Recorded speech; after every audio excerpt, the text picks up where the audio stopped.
All right, lock in. It trailer. Welcome to Deary. Bert the Turtle says duck and cover. Never even found a ball. From what? Buddy. From nukes? Because the Cold War? From nukes. If a nuclear bomb drops, you ducking and covering under your school table, you're cooked. You're dying. That's not doing anything. Even like a missile. Like, if they fucking strike the school, everyone's dead. That's a real fact. Bert the Turtle says duck and cover was a real thing. No. Oh my God. Dum dum, diddle dum dum, diddle dum dum, diddle dum dum. There was a turtle by the name of Bert, and Bert the turtle was very alert. When danger threatened him, he Holy f***, this is like dystopian. Oh my God. never got hurt. He knew Did the government put this out? just what to do.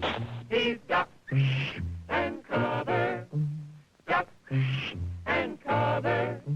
He did what we all must learn to do. You And you and you and you, duck and cover. We all know the atomic bomb. That's the atomic bomb? The atomic bomb? You're f***ing hiding under your desk? That's the same shit. You ever see the dumb shit they do when a plane goes down? Like, have you ever been on a plane and you'll like, you go through those pan flips in front of your, if you're ever bored, go through the pan flips in front of your fucking seat. And it'll be like, oh, shove your head between your legs. Buddy, if the plane's going down, I'm saying my last words. Okay? If my Spirit Airlines flight starts fucking barrel rolling out of the sky 30,000 feet above, me shoving my head between my legs ain't fucking saving my life. I'm dead. I'm dead. I'm accepting that I'm dead. Okay? Bomb is very dangerous. Oh my God, Bert the Turtle. Yeah, on the atomic bomb. Make sure to hide under your wooden desk. Since it may be used against us, we must get ready for it, just as we are ready for many other dangers that are around us all the time. Fire is a danger. It can burn whole buildings if someone is careless. But we are ready for fires. We have a fine fire department to put out the fire, and you have fire drills in your school so you know what... Bro, did y'all ever have, like, earthquake drills and shit? Where you had to hide under your, like, elementary school table? Even then, I remember going, no way if this building falls on top of me, my fucking table, that one of the legs is always too short, and it goes like this. That in your chair... That, yo, off topic, that's the most annoying thing in the fucking world. When you had one of those fucking plastic chairs, and it's like, one of the legs was too short, and you're just going like this. The whole time. Actually, sometimes it was fun when you were bored to try and balance. On like two of them. Anyways, no way that table's saving your ass. Like fucking, I feel like if I stood on that table, it would collapse. Automobiles can be dangerous, too. They sometimes cause bad accidents, but we are ready. We have safety rules that car drivers and people who are walking must obey. Bro, no way this is from the 50s. Those were the cars in the 50s. Why? I feel like if you took this picture, I would think this is like a traffic guy. I would think this is like 1920. Drivers and people who are walking must obey. Now, we must be ready for a new danger, the atomic bomb. Yeah, about on the same level as a car. You know, a car crash. You know, cars are scary. Another danger, kids. The atomic bomb. First, you have to know what happens when an atomic bomb explodes. You will know when it comes. We hope it never comes. Like this kid right here, bro. Are you fucking... You'll know when it comes? You're not gonna know shit! Your ass is dead! What? I would be sitting here, I'd go, oh, what's that? Right. And then I evaporated. Evaporated. I don't exist anymore. No part of me is here. Even if you're outside of the blast radius, okay, you're gonna fucking die of radiation poisoning in fucking 2 days. You're gonna be literally, it's gonna be like one of those cartoons where I'm just bones. All my flesh singed. It looks something like this. There is a bright... Oh my God, they were showing kids the atomic bomb blasts in fucking elementary school. Flash, brighter than the sun, brighter than anything you've ever seen. If you were not ready and did not know what to do, it could hurt you in different ways. It could knock you down hard or throw you against a tree or a wall. It is such a big explosion, it can smash in buildings and knock signboards over and break windows all over town. But if you duck and cover like Bert, you will be much safer. Oh my God, they were showing people this? They were showing people this? After they fucking bombed Hiroshima and Nagasaki and fucking killed like 200,000 fucking people in 2 bombs, they were like, yeah, just get on your hands and knees and put your fucking hands over your spine. You'll be fine. You know how bad sunburn can feel. The atomic Oh my God, are we going to relate it to sunburn? bomb flash could Radiation poisoning? burn you worse than a terrible sunburn, especially where you're not covered. Now, you and I don't have shells to crawl into like Bert the Turtle, so we have to cover up in our own way. First, you duck, and then you cover. And very tightly, you cover the back of your neck and your face. Duck and cover underneath a table. I feel like I'm getting advice to not get eaten by a grizzly bear. Like, this is what they would tell you when you're like, hey, if a brown bear starts fucking mauling you, cover your neck so you don't die. I would never assume this is what they're... Yeah, you gotta make sure you have your SPF fucking 80 on for when the nuclear blast hits. Or desk, or anything else close by. In Betty's school, they are talking about the atomic bomb, too. Betty is asking her teacher, how can we tell when the atomic bomb may explode? When you look to your left and you see a bright light and then you're dead. That's how you'll know. When you go, oh, what's that? Dead. And her teacher is explaining that there are 2 kinds of attack, with warning and without any warning. We think that most of the time we will be warned before the bomb explodes, so there will be time for us to get into our homes, schools, or some other safe... Get into your homes, brother. Chat. You get a notification on your phone right now from the U.S. government that says, hey, atomic bomb dropping in 5 minutes.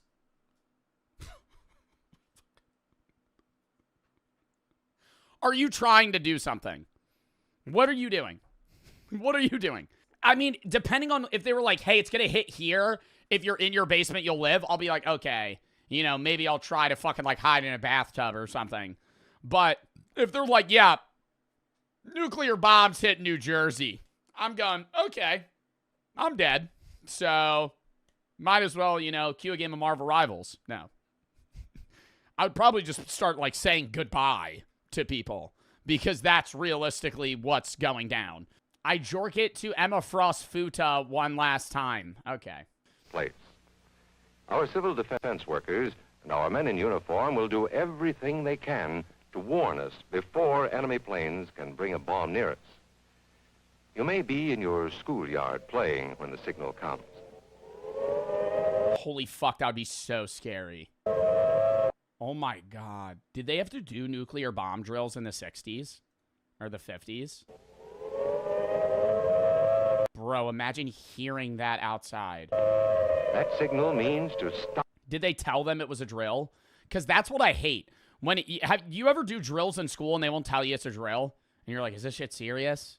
And the teacher's just like... And they're stone cold Steve Austin. They're lying to your ass. No? Yeah, dude, imagine, though, you do a fucking drill. They don't tell you it's a drill. I'd be like, dude, we're about to die. Stop whatever you are doing. Leave your backpack? Nah, I'd grab my backpack. And get to the nearest safe place fast. I've said that, though. I remember when I was in high school and we had, like, fire drills, I was like, I'm grabbing my backpack. I was like, I'm not leaving my shit. Like, unless the fire's literally right next to me, I'm grabbing my stuff. You know? If it's on the other side of the building and I got, like, 10 minutes to get out, what am I going to fucking leave all my stuff? Now I'm just burning money. Atomic bomb can come at any time, no matter. All right, let's be real, though. You hear that siren, there ain't no single file line. You hear that siren, you'd be running. Always remember. Running or just you'd sit down. You'd be like, there's no point. Remember, The flash of an atomic bomb can come at any time, no matter where you may be. You might be out playing at home when the warning comes. Then be sure to get into the house fast, where your parents have fixed a safe place for you to go. If you are not close to home when you hear the warning, go to the nearest safe cover. Know where you are to go, or ask an older person to help you. Ask an older person to help me. They're not helping me for shit. If I heard ooh, and I woke up to this 65-year-old man next to me, I'm like, hey, he's gonna go suck a dick. Get the fuck out of here. It's everybody for themselves at that point. Nobody's like, by all means, if you walk down here and take a left, then bust a right, then bust another left and another right, you'll be able to go to a public restroom at the local 7-Eleven. There's probably going to be some good cover there. You know the places marked with the S sign? They're safe places. Well, this kid's an idiot if they had to ask the adult where the public shelter was when there was a sign 5 feet ahead of them. To go when you hear the alarm. If there is a warning, you will hear it before the bomb explodes. But sometimes, and this is very, very important, sometimes the bomb might explode without any warning. Oh my God, where have I heard that? Where have I heard that? Is that like a TikTok audio? Oh my God. Nah, I've heard that. Why have I heard that? Then sometimes the bomb might explode without any warning. Was that from Fallout? Then Did Fallout rip that? Well, this isn't from Fallout. Fallout would have taken it. First thing we would know about it would be the flash. And that means duck and cover fast, wherever you are. There's no Duck and cover fast. I'm in the middle of a field. Oh, shit. I'd probably just watch it. time to look around or wait. Be like Bert. When there is a flash, duck and cover, and do it fast. Here are some older boys showing what to do if the flash comes when you are not in the classroom. This is what to do if you should be in a corridor. You duck and cover tight against the wall this way. Remember to keep your face in the back of and then the wall will fall on top of you. your neck covered tightly. Try to fall away from windows or doors with glass in them. Then, if the glass breaks and flies through the air, it won't cut you. You might be... I mean, we're worried about getting fucking micro glass cuts right now? Are you serious? Here they are on their way to school on a beautiful spring day. But no matter where they go or what they do, they always try to remember what to do if the atom bomb explodes right then. It's a bomb. Duck and cover. You're not reacting like that. Unless they drill it in their head. Chat, you see that big-ass flash, you're going to go, huh, what's that? You're going to turn your head. You're not going to see the flash and go, that's the nuclear bomb, and immediately fucking jump dive to the fucking brick wall next to you. Paul and Patty know what to do. Why are we watching this? We were watching a trailer for it, and then now I'm just watching this video. Paul covered the back of his head so that he wouldn't be burned. And Patty covered herself with the coat she was carrying. Yeah, the coat. The old coat that's flammable. They knew how to duck and cover. They acted right away when the flash came.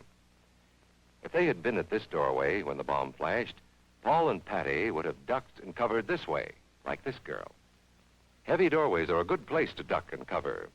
She will be safer, too. Bro, did the government actually, like, say this shit because they thought it would help? Or is this literally just, like, a fucking effort to make the public not terrified of getting blown up by a nuke? Because none of this is keeping you alive. I would get in a fridge. I'm pretty sure a fridge is actually a bad... That's like a movie trope, right? What movie is that from? That's not actually going to save you. You would singe alive. Like, the best place that you could go is, like, a gun safe. Something that's, like, temperature insulated. If you get in a fridge, which is flammable and has, like, coolant and all this other shit, like, you would just burn. Like, it would make you more likely to die. Here's Tony Indiana Jones. going to his Cub Scout meeting. Tony knows the bomb can explode any time of the year, day or night. He is ready for it. Duck and cover. I mean, talk about anxiety, dude. They were fucking drilling this into kids' heads in the fucking 50s. He knows every day, every night. So he's just, like, always head on a swivel, just waiting for a fucking bright flash. Imagine having anxiety in the fucking 50s. And every day you're at school, they're like, hey, if a nuke drops right now, make sure to fucking drop to the floor. Atta boy, Tony. That flash means act fast. Tony knows that it helps to get to any kind of cover. This wall was close by, so that's where he ducked and covered. We must know how to duck and cover in the school bus or in any other bus or streetcar. Duck and cover. Don't wait. Duck away from the windows fast. The glass may break and fly through the air and cut you. I can't believe... I've never heard of this. I can't believe this is real. No matter where we live, in the city or the country, we must be ready If you're in the country, you're probably chilling. If you're in the middle of nowhere, all the time for it's unlikely they would be dropping a nuke on the you. atomic bomb. Duck and cover. That's the... Like, realistically, if nukes were to ever drop on the U.S. right now, they're dropping everywhere that's populated or militaristic. Like, even if you live in the middle of nowhere, if you live near a military base or nuclear silos, you're dead. But they're going to blow up D.C., they're going to blow up New York City, they're going to blow up L.A., San Diego, Miami, Orlando. They're blowing up, like, every big city in the U.S. And then just all the military bases. The first thing to do. Oh, New Jersey, I'm cooked. New Jersey, that's why, like, whenever, I remember way back, we had a conversation about nuclear bombs. They're like, oh, what are you doing? I'm accepting that I'm dead. In New Jersey, you are near D.C., Philadelphia, and New York City. All of those fucking places are getting bombs dropped on them. New Jersey's off the board. Like Chief Keef said, that shit's getting wiped off the fucking planet, dude. That's not even on the map anymore. Everyone in New Jersey's dead. The next important thing to do after that is to stay covered until the danger is over. Yes, we must all get ready now. Until the danger's over? What are you going to sit in that position for fucking 40 years? The nuclear fallout? We know how to save ourselves if the atomic bomb ever explodes near us. Yeah, that's how they'll save themselves. What are the fucking comments on this video? What are we supposed to do when you see the flash? Not if, when. When I watched this film in grade school in the 50s, I believed I'd soon be dead, crispy fried. I just watched again here and laughed so hard I couldn't finish. My teacher's playing this next week. The PTSD from Shipwrecked is not ready for hearing that song in school. Lightning storms must have been entertaining in the 50s. Dude, literally, kids probably going, ah! People make fun of these old civil defense films, but you have to remember a lot of these, especially this one, be shown in schools. They were made for children. Make sure that they didn't scare the children. Then just don't tell them. Don't tell them about nuclear bombs. Keep them closeted from everything that's going on. Like, at that, why are we telling them that the nuke's gonna drop? Just tell them nothing. Let them live in La La Land when they're 6. And then if they end up getting fucking singed alive, they end up getting singed alive. Like, they would find out? Maybe. I don't know. I feel like if I was a parent in the 50s, I'd be like, yeah, dude, the bomb drops, you're dead. I'd shoot him straight. I'd be like, Timmy, let me keep it a stack with you, okay? Bomb drops, you see that flash? You got about 3 seconds to say your goodbyes in your conscious brain before you don't exist anymore. Oh, my God. Love how the civil defense worker completely unscathed helps the little girl get onto the bike and send him on his way as if nothing happened. Too bad the people of Pompeii didn't. Hello, everybody, bloody good. How's everybody doing on this fantastic fucking Friday, everybody? Chat. I have a whole presentation that I made for if I was the Hunger Games game maker. We're starting out stream with a fucking presentation. We haven't done one of these since the Disney Sniffer. Okay? If you don't remember that, I made a conspiracy theory that I think was pretty foundational and potentially believable. That the Mickey Mouse figure in Disney's lore actually exists, and he lives in a cage underground beneath the Orlando Disney World facility, in which he sniffs the employee underwear to make sure that they are wearing it. Now, we're not going to be getting more into that theory today.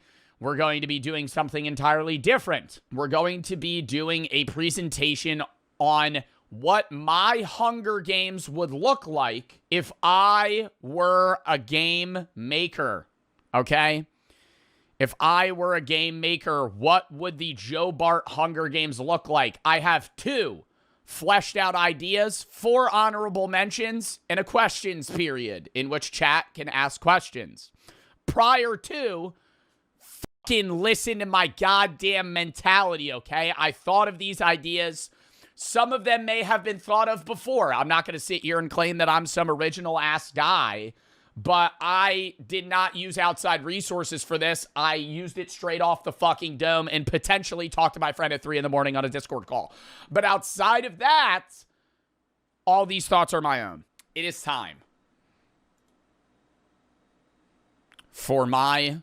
Fuck, my face cam's going to be in front of all the pictures.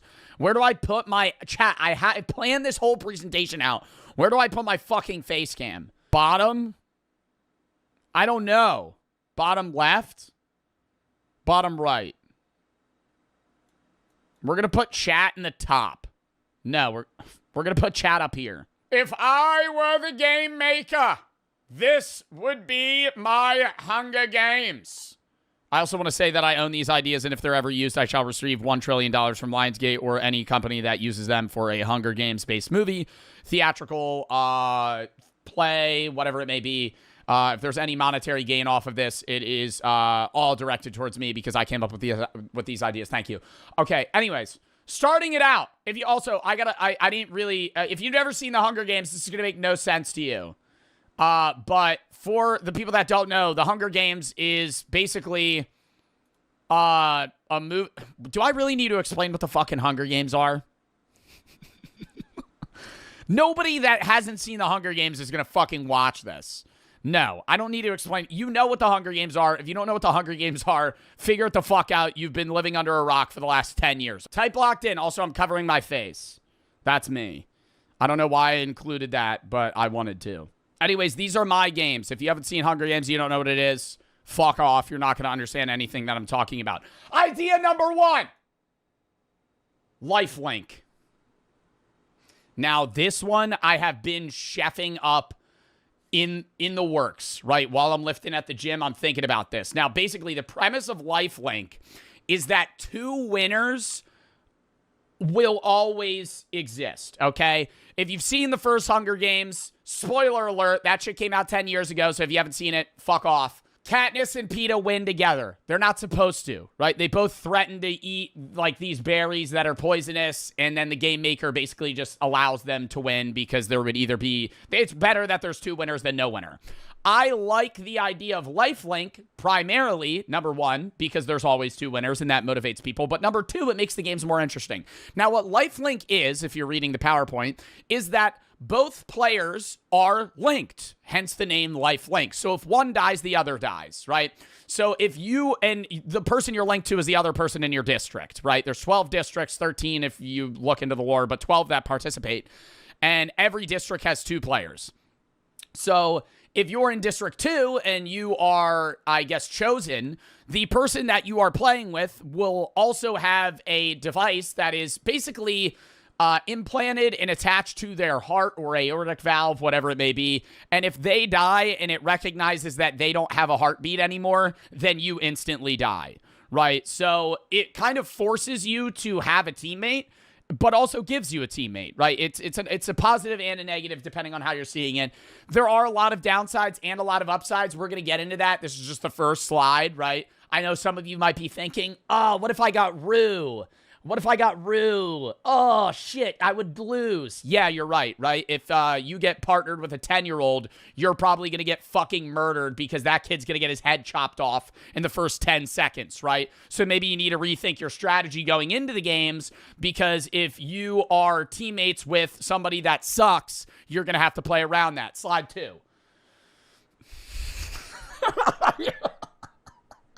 The holidays are meant for giving. It's a time of year where people spend more money than they do the rest of the year, and giving is great. But so is getting something back too. And that's what the Upside app is for, the sponsor of today's video. With the Upside app, you can get cash back on everyday purchases to places that you go very often to. There are over 100,000 different gas stations, grocery stores, and restaurants that are on the Upside app, and cash back is always around the corner. People can earn 3 times more cash back with Upside than any other product, and the app is free. The Upside app has helped users earn over $1 billion in cash back all time and helps users earn over $1 million each week. I travel a lot for content. I use Upside mainly at gas stations because I'm on the go all the time, but I also use it for restaurants when I'm out and about because I'm not going to be meal prepping and planning out grocery shopping as I normally would when I'm home. Upside helps me earn that cash back at any qualifying business that I go to. Upside has given back over $1 billion to its users. To find out what you could earn, download the free Upside app and use promo code JOEB to get an extra 25 cents back on every gallon of your first tank of gas. That is an extra 25 cents back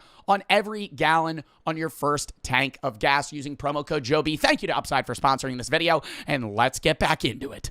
I liked this image. I tried to find something where there were people that were combative with each other, and I couldn't really think anything outside of 21 Jump Street with Channing Tatum and Jonah Hill, so that's what we went with. Why this would be very cool, right? Higher motivation and morale, right? Similarly to the first games, right? It feels a lot better when you're not the only one making it out of it. You have a little more motivation to survive, not only for yourself, but for somebody else, right? And it breeds new attack and defense strategies, okay? And it also, this is another point that I wanted to make. If you look at the third bullet point, it reduces the loser-ass fucks that play for the games for their entire life, right? Kato, or what was his name in the first one? Kano, what was his name? The blonde guy in the first one. Kato. Yeah, Kato was a loser, right? Kato was, you know, if you don't really know the lore of Hunger Games, the people in the higher districts are really rich. They're not so rich that they live in the capital, but they're well off. And a lot of them train their entire lives to be in the Hunger Games, and then they just volunteer, right? Instead of even being picked like people in District 12 are, like, they want to, yeah, they're career Hunger Games people. They want to be in the Hunger Games and win for glory, for money, whatever the reason may be. And it removes that because all of these people that are in District 1, District 2, District 3 are training for themselves, okay? They're training on how can I survive. Yes, they're still going to carry over the capabilities they have as an individual to kill, right? Just like an MMA fighter would still be really good in hand-to-hand combat. But they're going to get the ball dropped on them 3 days before, right? They're not going to know that this is lifelink until, like, right when the event starts. Now, yes, the higher district people are probably still going to be at an advantage, like they already would be. You can't really get rid of that because both players in each district are going to be probably pretty well trained, but it evens the playing field a little bit, right? Not to the point where, you know, it's full even, but it helps somewhat. If my lifelink partner dies, how would I die? Would I just get murdered? No, they would implant a device into your heart or next, kind of like a pacemaker, but like one that would kill you instead of keep you alive. So it would have a device that reads your heartbeat and your heart rate, and if it stops reading your heart rate, it gives you a heart attack. So you would just die on the spot.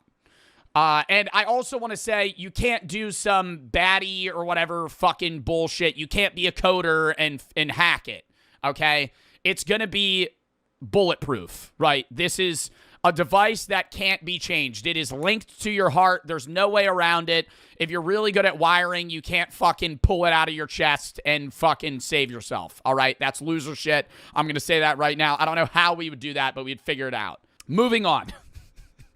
New attack strategies. I think I found some good images here from For Honor and Assassin's Creed, I think is the bottom one. You basically need to reformat how you fight, right? You could have people that are, you know, tanks, like your strongest person that would, you know, maybe ideally have a shield and a sword, a shield and a spear, and then have somebody prior or behind them that's kind of a long-range individual. Kind of like a hero shooter where you have a healer and a tank.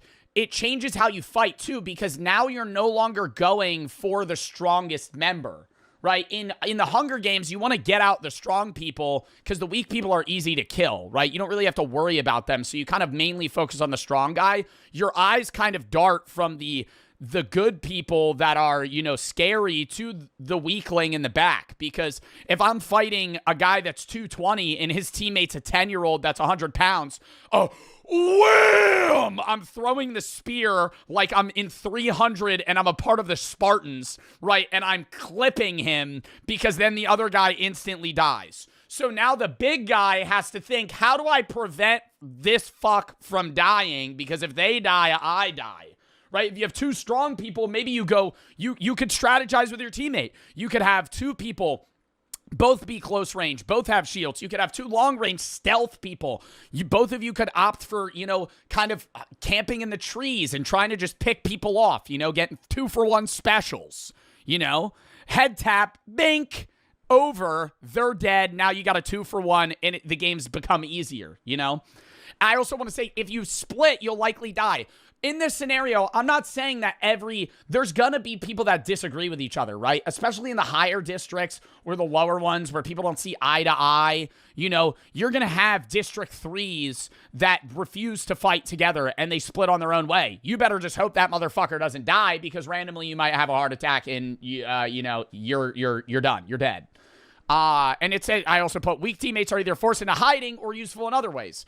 What I mean by that is, like, you could have a scenario where, if you remember in the first games, PETA was kind of forced to, like, live in a cave for, like, a few days because his bitch ass got hurt and he couldn't do anything.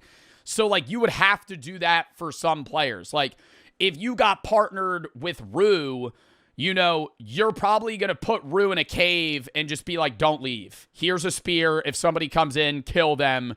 I'll bring you food once every 3 days, because they're a liability at that point. Now you're like solo fighting a duo, so there is RNG on like who you get, but it's also like, hey, maybe you could strategize in different ways where that person forages and does a lot of survival things where you kind of focus on defense and attack, whatever, you kind of see fit. I think that's why I like it, because there's variety. Weapon format for Lifelink would be semi-standard to a regular cornucopia. This is the one in the first game. This is the one in the second game here in Catching Fire. Also, Catching Fire, best Hunger Games by far. It's not even close. You would have an even split of, like, range, melee, and shield. I feel like in the first one, they had a lot of melee and very few range weapons, right? You had some throwing knives. You had Katniss's bow and arrow. You maybe had a spear, as you could see. But a lot of the weapons were, like, it was like a lot of backpacks, a lot of axes, machetes, swords. We're kind of going to have a full even split of that, so you can kind of grab what you think you need. And then I also put fighting gladiator style is kind of ideal for the tank. You kind of want something that you're able to block range weapons and close range weapons with, but also have something that kind of gives you reach. And then range is more stealth. You don't really need one of each, but I would personally say it would make more sense to have both. That's what it would be, right? You would kind of have an even split, similar cornucopia. I don't think I wouldn't keep it looking like this. Honestly, I think I like the more open format. Kind of remove the cornucopia look. You could call it the cornucopia, just kind of have it be mid. Kind of like an MC Hunger Games where there's just kind of chests surrounding. I kind of want an equal grabability for everybody.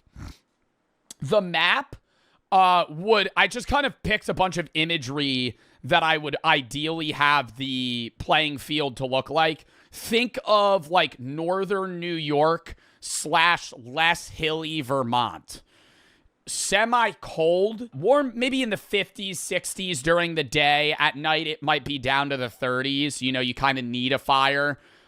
There's a lot of forestry. A lot of trees that you could hide behind and fight behind, but also a lot of, like, open plains. An abundance of water. I'm not really having this games be something where it's like people are just constantly starving and dehydrated to death. You want good fights, The people in the capital fiend for a good death. And a good death is not dying of dysentery. A good death in the Hunger Games is getting your head chopped off by a trident with somebody throwing a net at them from behind, So I think that would be the map. There would also be some structures. Like, this isn't just here for shits and giggles. Like, there would be a barn. There's areas. I feel like in the Hunger Games, it's all just nature. We're removing that. I kind of want it to be kind of like a PUBG aspect. Not really modern housing, but a lot of rundown shit. Stuff that's been abandoned for 30 years. There would be bridges. Kind of places that you could post up for shelter if you needed to. Maybe you would find some gear as well. You could scatter some shit. Maybe some Band-Aids in a drawer or something. I don't know. Potential addition. This one's kind of up in the air. I was, kind of talking to the council about this one. I don't really know if we would include this for Lifelink games. But think of like national treasure traps. You would have or like an It Takes Two type puzzle. You would have scenarios where you have to either solve a maze or step on right pressure plates in the right time, and you have to work together. And if you fail, you'll die. You know, there would be like poison arrows that shoot out of the wall. Some shit out of like, an ancient Egyptian like tomb that's being guarded by a trap or something. Something on the lines of that you would kind of stumble upon. There would only be 3 or 4 in the whole map. But the reward would be great. You know, failure equals death, success equals great reward. It's a real risk reward. Yeah, Indiana Jones, stuff like that. It's a real risk reward factor. If you win, there's no, like, it's not something that's predetermined, okay? That's what I like about this too, is if you succeed, you don't know what you're going to get. The game makers know what you're going to get. So they're going to give you what you need most. Instead of a sponsor dropping you something and then that helping you out in the games, it's going to be more like, hey, you're fucking bleeding out. We're going to try and do this. And if we win, we'll get like a healing serum like PETA had. You might need weaponry or food or certain items, and it helps you out in that way, you know? All right. Idea 2. Wait, actually, let's go back. Do we have any questions? Any questions? Thoughts, concerns, questions. Are we liking that idea? Does it sound good?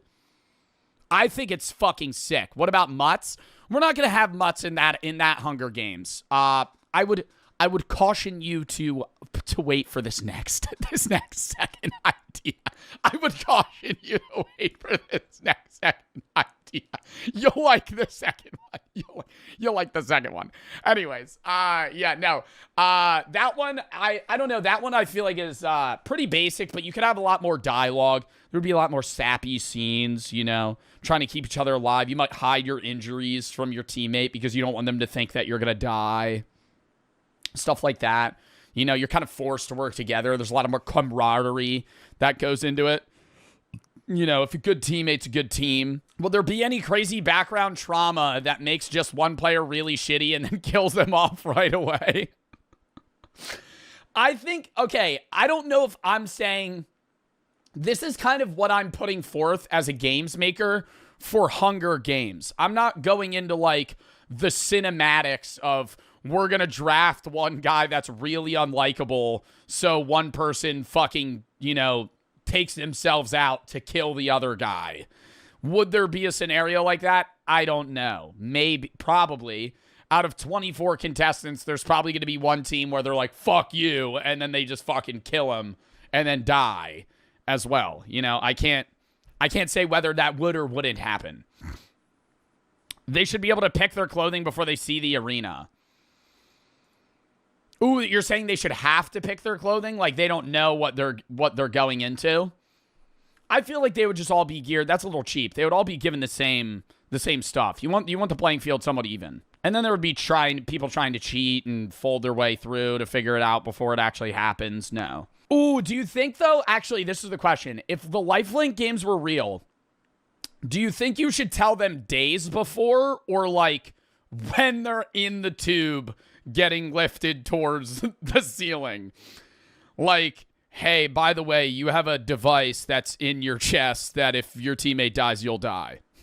In the tube. I like that. Because I think that's like, well, fuck, whoa, what? You know, you're like, in the tube, you're told that you get out, you know, you're up, and you're like looking at your teammate like... You know, now you're thinking, do you go to the cornucopia? Now you're playing, you're like, you have everything mapped out in your head.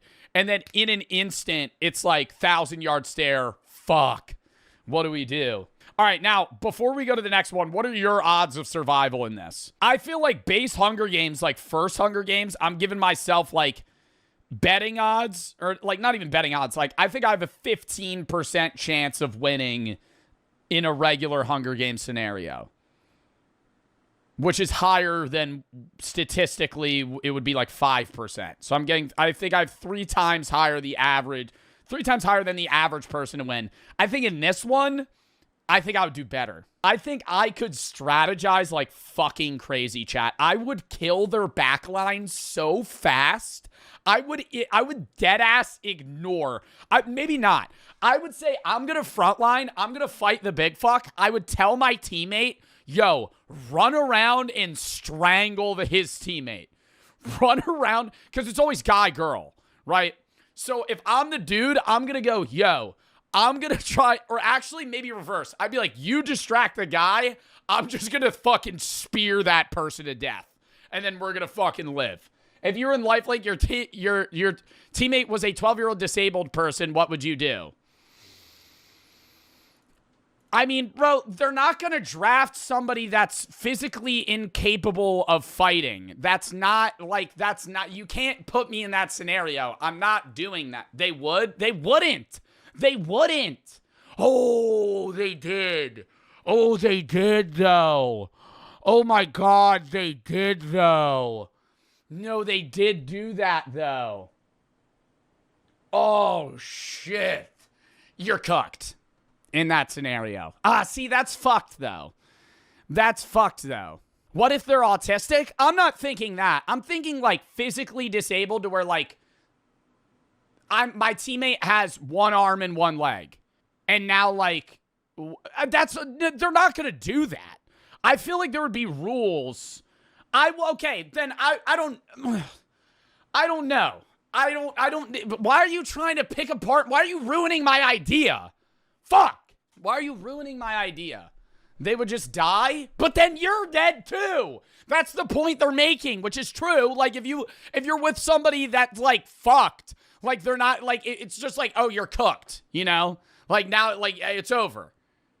Honestly, bro, I feel like that's a scenario where you literally have to go like put them in a cave and be like, don't leave. I'm going to win this games for us.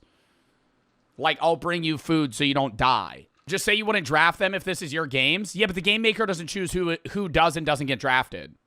All right, I would give somebody like, in that scenario, I'm giving the other player like some crazy perk or some shit. Like Katniss and PETA. I gotta say, side rant, PETA's presentation to the rich people that are determining whether or not he's gonna get like fucking sponsors for the games was so stupid, and they made it seem cool, and it was so lame. Like, if you remember, they all had to, like, portray their own abilities and what makes them, like, good, I guess, opponents. And, like, Katniss is, like, headshotting stuff. Or, like, well, actually, she might have, like, painted something. But, like, a lot of people are throwing knives and they're, like, slashing. They're showing their fighting skills. Bro, PETA just goes, thun, thun, thun, thun, thun, thun, throws a weight. And all of them go, wow. Wow. And they act impressed. Like 5 Hunger Games ago, there wasn't a girl that graded her teeth to look like shark teeth with the fighting capabilities of fucking somebody that spent 10 years in fucking Dagestan learning MMA maneuvers. Like, get the fuck out of here. Yeah, Enobaria or whatever. Get the fuck out of here. Oh, PETA throwing a fucking 40-pound potato sack was impressive. Next games. I think you guys will like this one more. This one's titled The Fallout Games because of how similar... I was going to title this one The Nocturnal Games, but I'm titling it The Fallout Games because I think the map would be the most memorable. The climate would be similar to Fallout 4 or the show The Fallout. We would remove radiation. I think I say that in another slide, but you're not worrying about, I'm going to say that off rep, you're not worrying about like dying of radiation and stepping into a room that's going to fucking kill you, okay? The problem in the worry about this game is that it is unbearably bright and hot during the day. It is cold and pitch black at night and bright and hot in the day. The UV level during the day is 10 plus, and it's over 100 degrees from 9 a.m. to 7 p.m. You're in the desert, okay? You're spawning in the Sahara. Not really, because there's going to be water sources, but it's going to feel like you're in the desert constantly. Everything's going to be run down and look like it was in a post-nuclear blast. There would be less buildings than this. You know, I don't want there to be, like, huge cities. Honestly, I think there would be buildings scattered kind of like in this bit, but it would be more like deserted. Map-focused games through and through. There's caverns and broken structures that you're able to sleep in that would kind of look like this. A lot of the games would be played during the night. You know, there's going to be benefits of going out during the day, but for the first few days, it's like if you stay outside during the day, you're dead. Water's readily available, yet largely unusable, like this picture here. You know, think still water, water that has so much bacteria in it that unless it's like fully boiled and filtered and you know a lot about survival filtration, like you're fucked.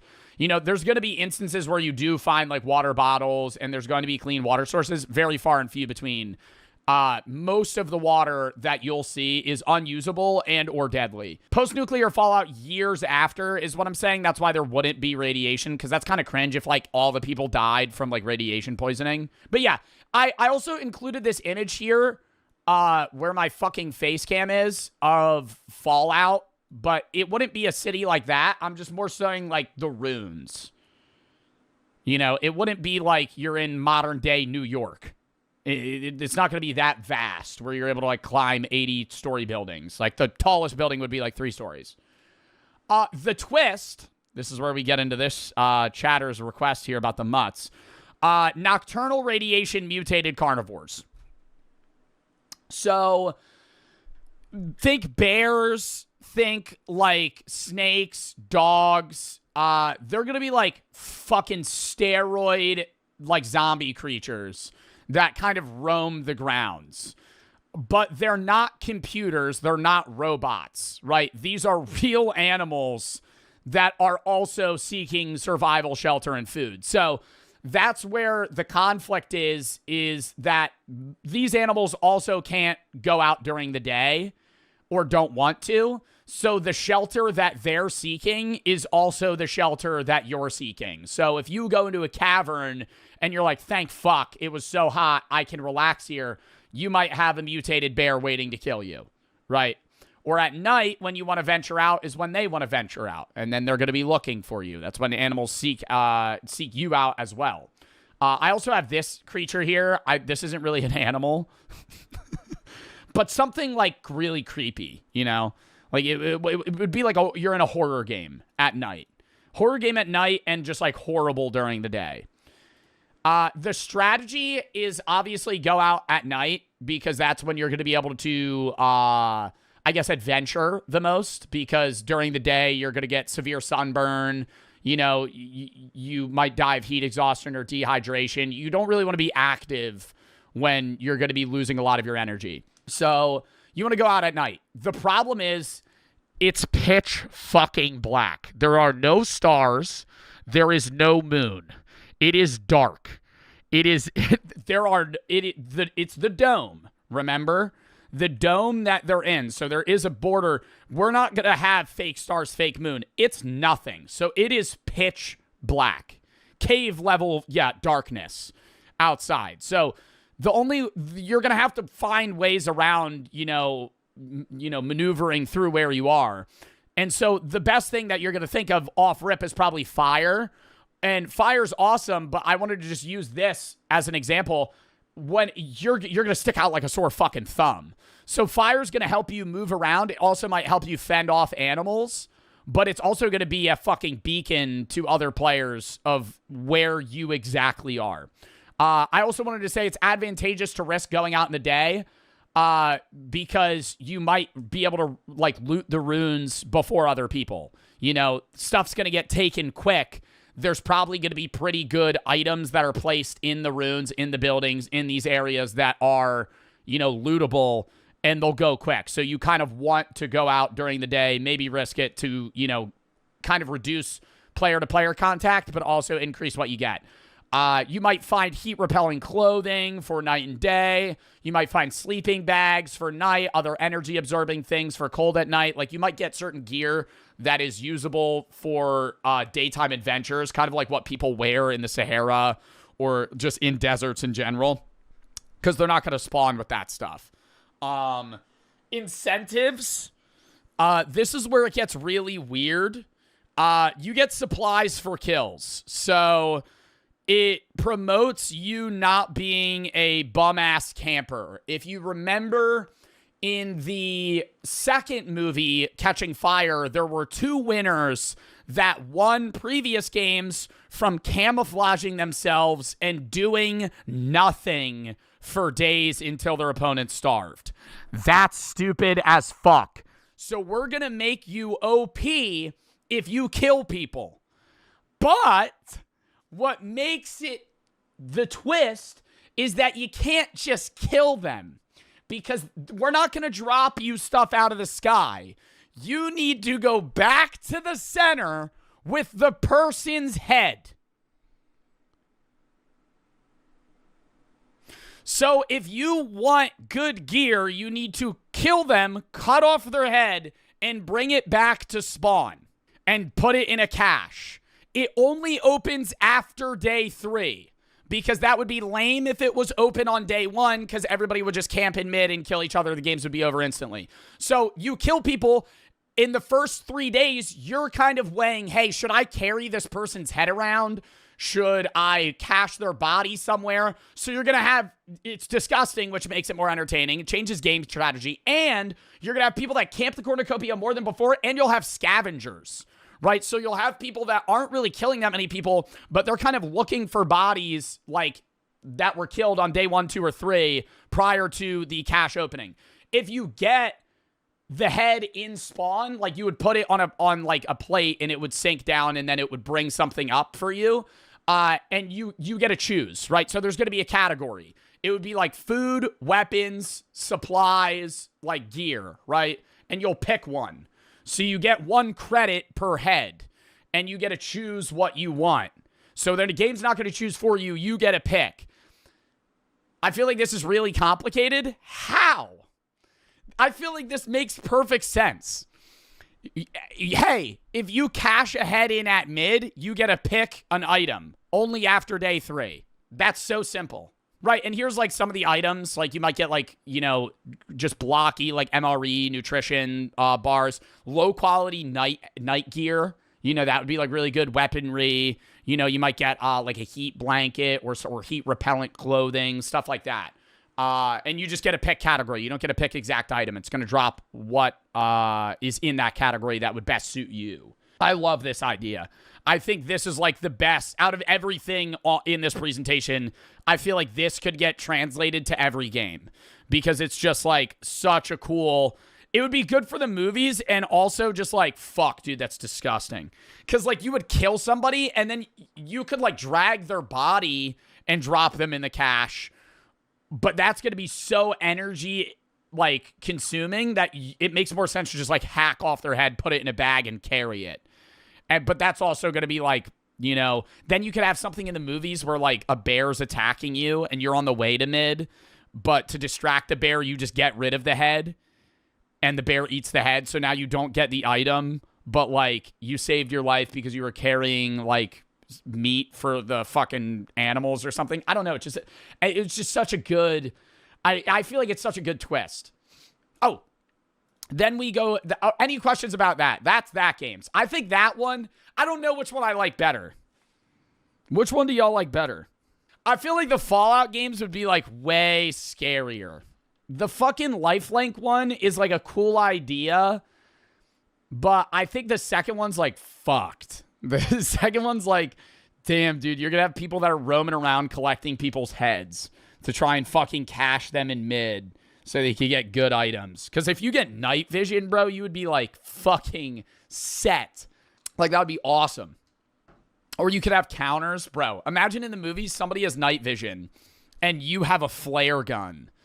And if you've ever worn night vision goggles, light with night vision is so bright. So you just like shoot a flare right into their face and now they're blinded. You know, oh my God. Like it would just be cinema. Anyways, I have honorable mentions. Literal Hunger Games. Not enough food for anybody to survive. Short games, people eat each other. Cannibalism. I didn't really flesh this idea out, but it's like hey, there's gonna be food, but it's like not enough for anyone to survive. There's like no real big game. There's not really animals that are like out and about. It's kind of like a few berries and maybe like squirrels and stuff that could like sustain you for a few days, but like most people would starve to death in like 2 weeks. So you're on like a ticking time bomb. This game would be like 3 days long. 3 days long, or people are going to start eating each other. And that's really when it gets like, fucked or interesting, depending on how you see it. Random number 2, OP games. You remove mid. So you don't spawn at a cornucopia. You kind of spawn randomly around the map, equal distance to each other. And you are given the best 3 items that are suited for your survival needs. You don't get to choose them. They're just given to you. So you'll come up from the spawn in front of you. There are 3 things that are really good for you.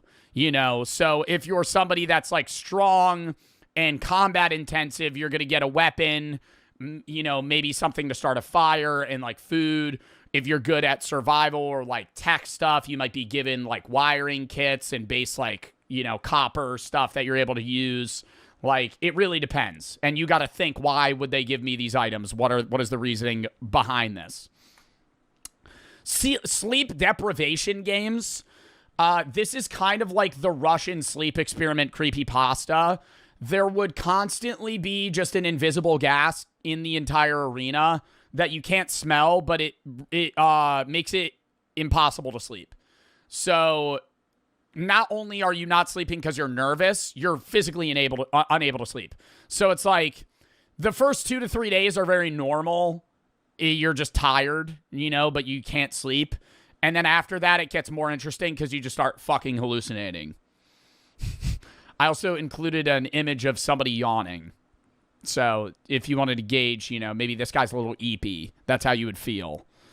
And then the shroom games. You just give everybody copious amounts of hallucinogens. You never stop. Like as they're coming up, you just give them you just stick an acid tab to their back, and you just go, good luck, bang. And then you fucking send them out so that everybody's freaking out, Probably some very interesting interactions there if everybody's just tripping the whole time. I think that might be it. That's all. What are we thinking, chat? What are we thinking? I feel like I came up with some pretty good fucking ideas. I didn't spend crazy amounts of time on it, but I will say the last 3 days, I've just been every other hour, I'm just damn, what else would be? Oh my God, I have one more idea. I thought of it today. I thought of it today. Secret Assassin. Kind of like the game that people play senior year in high school. You would start the game with the name of somebody that you're supposed to kill. And if you kill them, you get crazy loot. So then you're kind of hunting people and also constantly being worried that the person that has you is either dead or alive. I feel like that's just even better. You'd have somebody that's just constantly looking for you. And the rule would be it's not the other person in your district. That would be the one thing that you would know to give you some sort of safe feeling. It's not, if you're District 5, it's not the other person in District 5, and they don't have you. Hunter x Hunter. I haven't seen Hunter x Hunter. Is that what it is? But that's what it would be. What are our thoughts? Do we like them? What if there's 4 people, last 4 people, they both kill the other partner, and then there's no winner? It would see the exact moment the other person's heart stopped. So the only way that would happen is if you're saying for lifelink, there's 2 teams of 2, they shoot each other with an arrow in the heart at the exact same time and die at the exact same time. That is the only way. And that's mathematically impossible for a human to calculate. Even then, somebody's heart would stop before somebody else. So that wouldn't happen. As to loop back in general purpose of the games, punishment for rebelling of the districts. As to loop back to the premise of the games, punishment for rebellion. What do you mean, bro? What do you mean? What would I have to add? What would I have to add? punishment for rebellion. I think having to cut your friend's head off and bring it to a fucking cornucopia so you could get good loot is probably pretty good punishment for your parents rebelling thousands of years ago, 100 years ago, whatever it fucking was. Aren't you dead only after your brain stops working? Oh my God. It would be off your heartbeat. It would be off your heartbeat, but it would be like a true measure of death. It's not like you just passed out, your heart stopped, and then you got brought back, right? It's not somebody going into anaphylaxis and then being brought back to life. Like, that's not going to happen. Oh my God, another off the dome, the allergy games. All 24 contestants have unknown allergens that they're deathly allergic to. And they're in the cornucopia is just a bunch of items that everybody's allergic to. And so you're just grabbing stuff and just fucking throwing it at them. Just being like, what are you allergic to? Peanuts, gluten. What else? Alpha-Gal, what do you have? No, that would be unfair. The peanut games, everybody's just allergic to peanuts. No. Cats, dairy, there's just a cow in the middle. You're like, what does this apply to? Trying to figure it out. Latex, yeah, there's just gloves. Oh God, that would be terrible. That would take so long to try and, because everybody would just run away. Then you would just have to grab a bunch of items and try and kill them. Shellfish. All right. Well, that's my, the king born with liquid bones and a skull full of water. Look at any royal portrait. You see divine bloodlines, perfect genetics, rulers chosen by God himself. These people had everything: power, wealth, the best of everything life could offer. You're looking at a lie. The most powerful royal family in Europe didn't fall from grace. They destroyed themselves from the inside out. Their pure bloodline became so contaminated that their final king couldn't close his mouth, couldn't chew food, couldn't produce an heir. His own mother recoiled in horror when he was born. But before Charles II of Spain became a But it wasn't like a small... Dude, it was a slow descent into incestual madness. Like, do you think they ever went, maybe we should stop our cousins because you're starting to have health problems? Like, they were never like, this is becoming an... Did they know? I always wonder that. I don't know.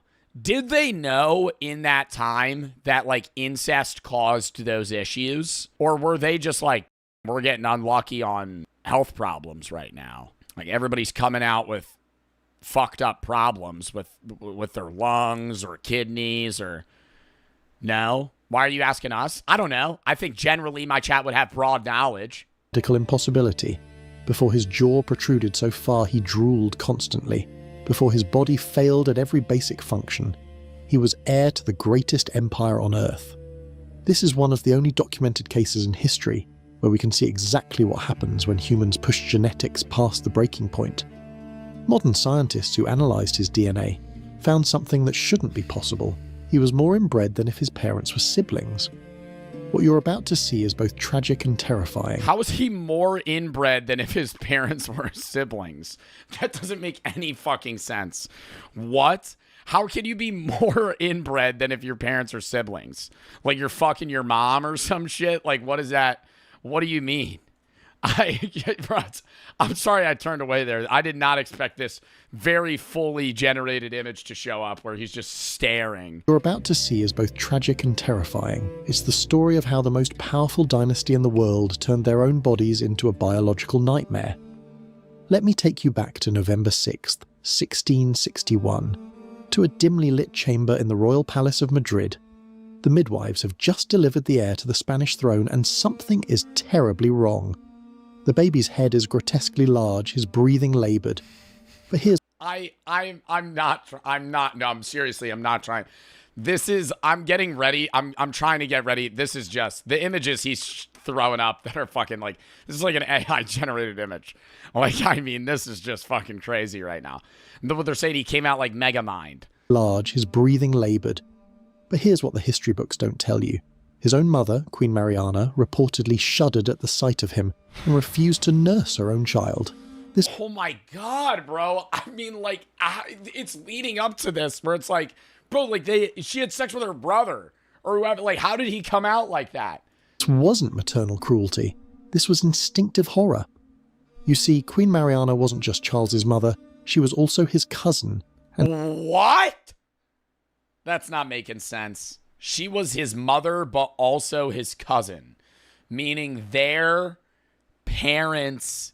Oh my God. Their parents' siblings were the same. That's not making sense. So she had sex with her dad? His aunt. How is that possible? She's his mom, his aunt, and his cousin. Explain. His aunt. How is that possible? Because his father, Philip IV, had married his own niece. If you're trying to work out... His father married his niece. So his mom married her uncle. Now that family tree in your head right now, don't bother, it's not a tree, it's a circle. But to understand... Stop. You just like fully just tried to encapsulate what I'm thinking. He's like, it's not a tree, it's just fucking, there's a loop going on. Okay. Understand how we got to this moment, to understand how a baby could be born so genetically compromised that his own mother recoiled. Oh my God, dude, it's just like random generations of being like, this person's with their cousin, and then their cousin ended up getting with their mom's sibling, their aunt. We need to go back further. Way back to when the Habsburg dynasty first discovered the dark magic of keeping... I hope he shows like a full lineage of the Habsburg family. Where were they kings of? Spain? When, though? They ruled from the 13th century until 1918? So like World War I? Power in the family, literally. The Habsburgs had a saying, "Let others wage war, you, happy Austria, marry." It sounds romantic until you realise they meant marrying each other. For almost 200 years, the Spanish branch of the Habsburg family had been marrying cousins, uncles, wedding nieces, and in some cases double first cousins uniting in matrimony. They called it maintaining the purity of blood. Scientists now call it genetic suicide. Here's a number that will blow your mind. Over 80% of Spanish Habsburg marriages were between close relatives. Not distant cousins you might meet at a family reunion. Not like a third cousin. Wasn't it legal in the United States to marry your third cousin? Because you're so distantly related that the odds of genetic issues are low. Shared grandparents, or in some cases, parents. They shared parents, so you're saying they're siblings. By the time Charles II was born, all 8 of his great-grandparents descended from the same couple, Philip I and Joanna of Castile. Wait, what? Of his parents. This always fucks me up, dude. I feel like this whole video is gonna feel like when somebody tells you a story and they're like, yeah, my brother's girlfriend's sibling's friend. Lost me. Don't know what the fuck you're talking about. By the time Charles II was born, all 8 of his great-grandparents descended from the same couple. Philip I... All 8 of his grandparents had the same parents. How is that fucking possible? And Joanna of Castile. Every single one. Modern genetic analysis has calculated Charles's inbreeding coefficient. That's the percentage of his genes that were identical copies from common ancestors, at 0.254. To put that in perspective, children of brother-sister incest have an inbreeding coefficient of 0.25. Charles II was more inbred than a child of siblings. How is that possible? How is that possible? That doesn't even make fucking sense. That's like that's like literally you're wait. Now I'm gonna ask a really crazy question. What would the inbreed coefficient be of fraternal twins? It says 0.25. Full siblings and fraternal. Oh, are fraternal siblings not? They're not identical. Can you have identical siblings that are not? Identical siblings are always the same sex, right? Almost always. How can they not be? But numbers don't capture the human cost. Let me paint you a picture of what this meant for a living, breathing child.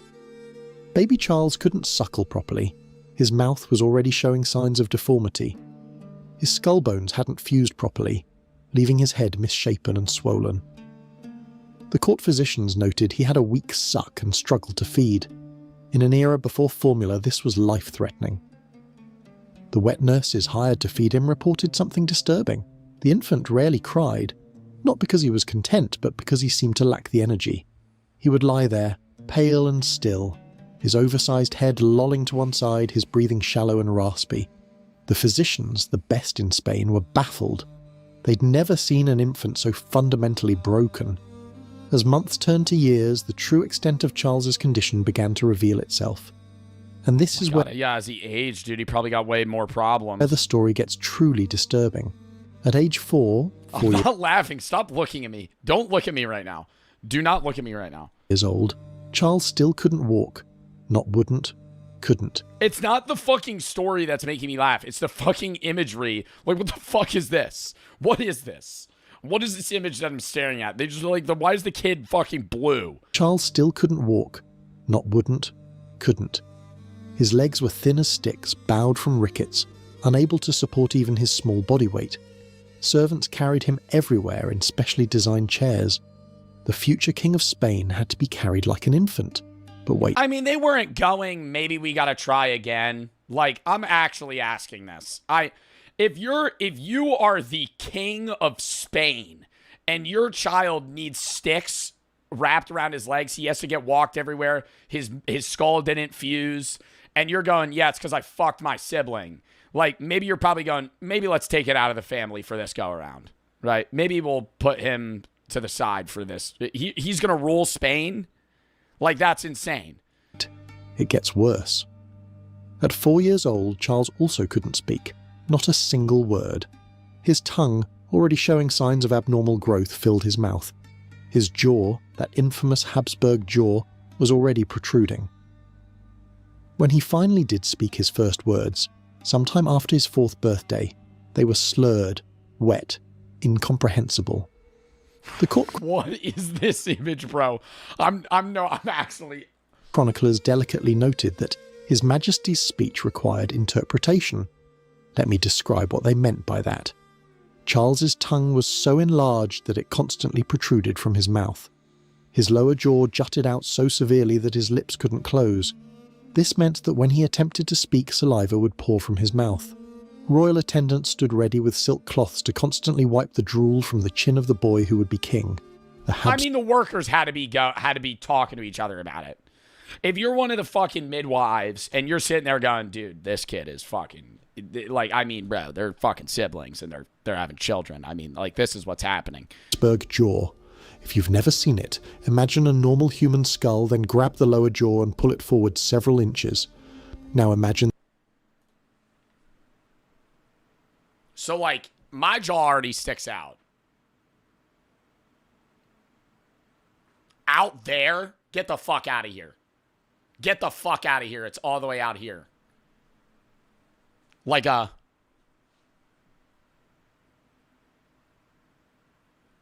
No. That the upper jaw didn't grow to match. The result?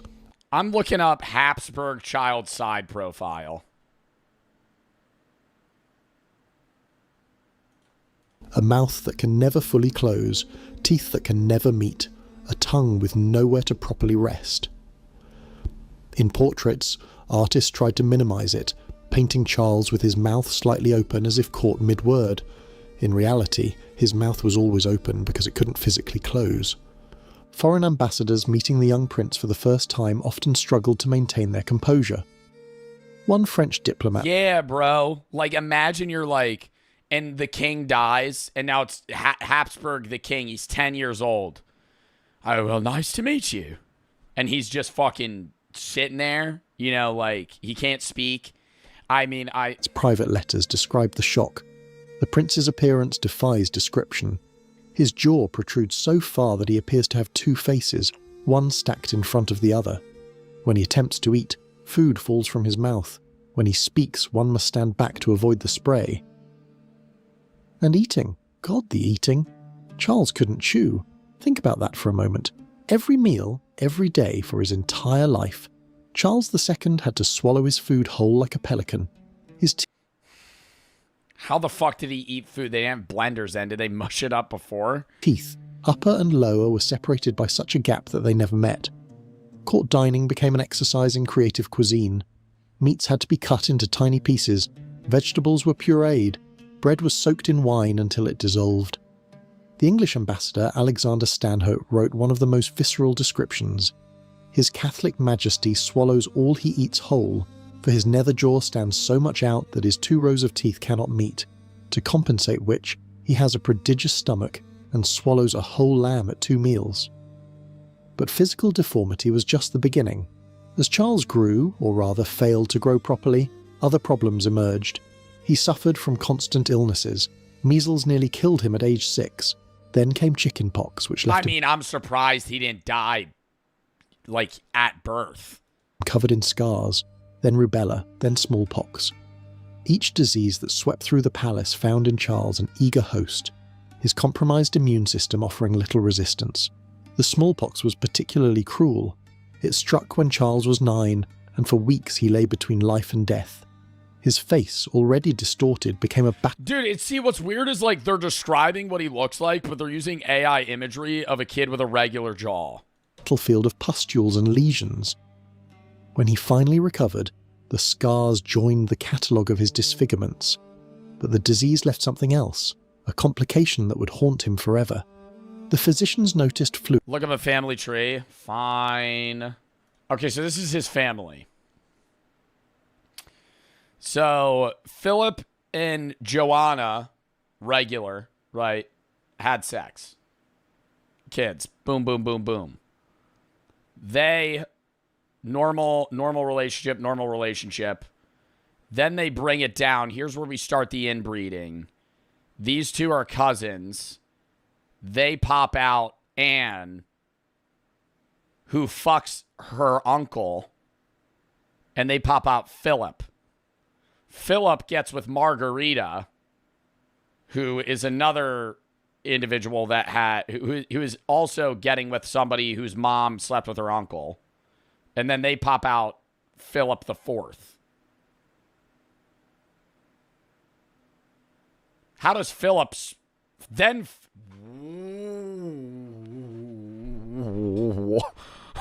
Philip has a kid. Wait. Philip is with Maria. No. Philip and Maria are siblings. Philip has sex with his sister's kid. And he's already inbred from 2 second cousins, already getting with people that had their niece. Their niece and uncle did it. So that's both of his parents. And both of her parents. And they were first cousins. Oh my God. And I didn't even look at this side. This is insane. This is actually insane. That would haunt him forever. The physicians noticed fluid building up in his skull. His already large head began to swell further. Today we call it hydrocephalus, water on the brain.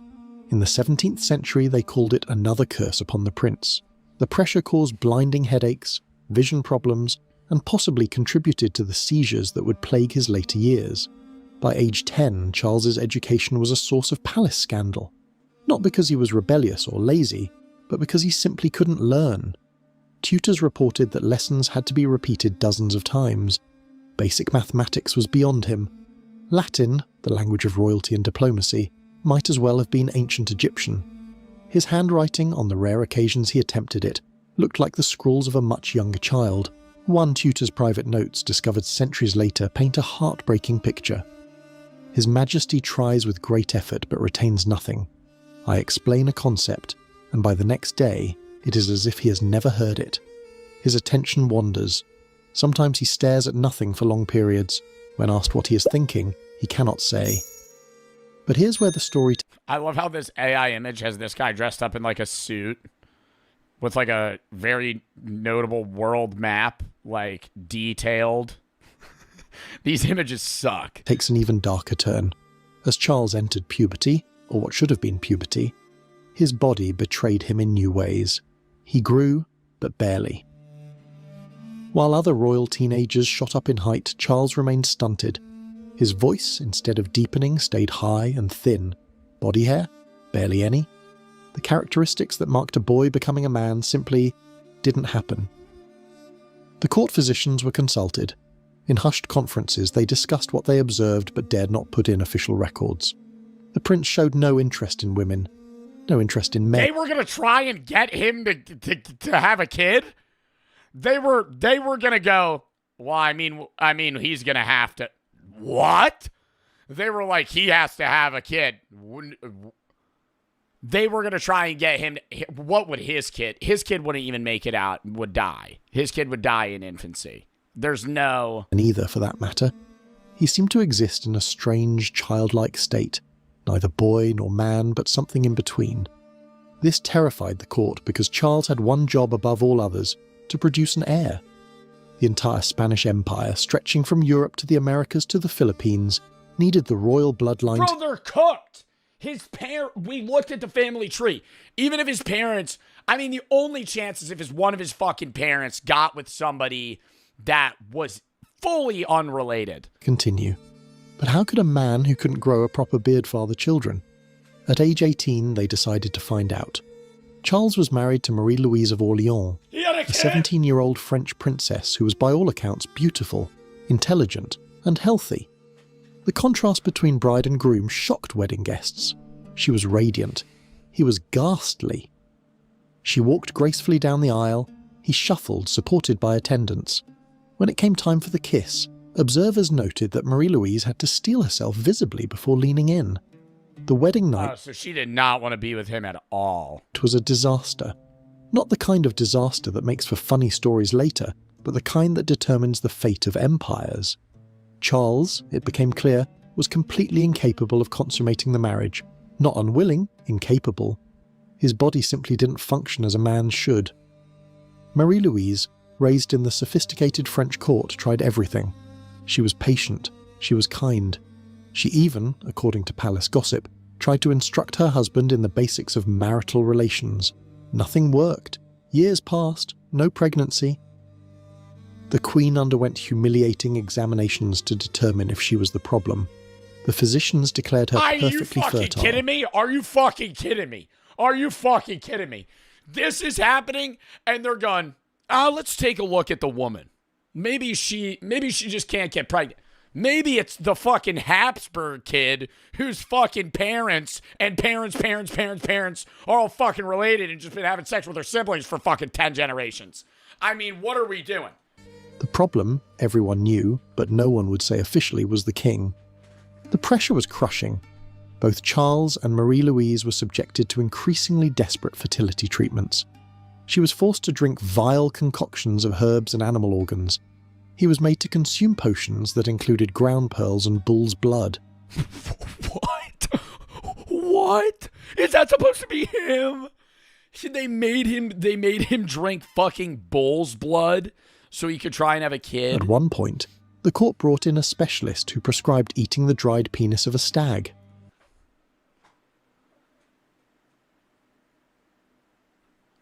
Nothing worked, because nothing could work. Charles's reproductive system was as malformed as the rest of him. But wait, the story gets even more bizarre. How does it get more bizarre? You're just telling me the doctor came in and said, hey, you gotta eat this dried horse dick. Hey, sorry you can't get it up. Maybe this will help. Charles's mother, desperate for a grandchild to continue the Habsburg line, consulted with mystics and holy men. One suggested that Charles was cursed and that sleeping next to holy relics might break the spell. When that failed, she escalated to something that still shocks historians. She had her son sleep next to corpses. Yes, you heard that. What? She made him sleep next to dead bodies? Bro, they're not even using him to rule.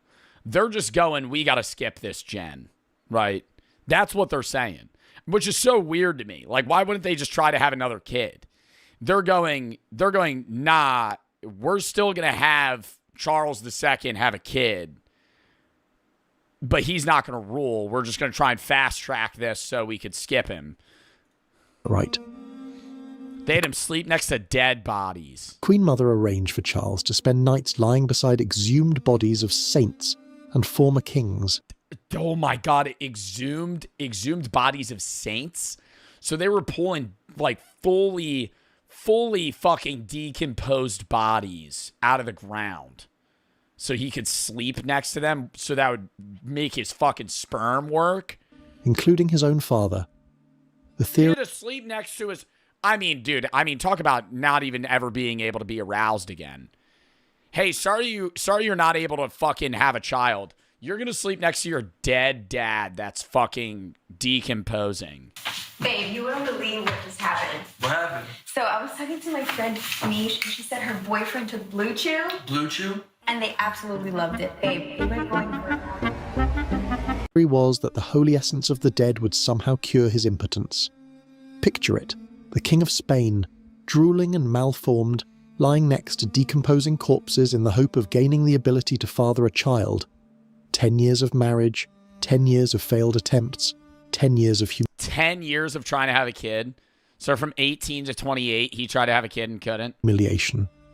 Then, Marie-Louise died suddenly at age 26. The official cause was listed as appendicitis, but rumours swirled. Had she been poisoned? Had the strain of her situation driven her to suicide? We'll never know. What we do know is that Charles was genuinely devastated. Despite everything, he had grown to love his wife, perhaps the only person who had shown him real kindness. Within months, the pressure to remarry began. The council selected... Remarry? Give it up! Give it up! Oh my god! What did they do after this? Maria Anna of Neuburg, a German princess from a famously fertile family. Her parents had produced 17 children. Surely the advisors reasoned such robust genes could overcome even Charles's deficiencies. They were wrong. Maria Anna, despite her healthy lineage... I mean, bro, he's probably just infertile. His semen's probably just not working. Never became pregnant. Not once. By this time, Charles's health had deteriorated even further.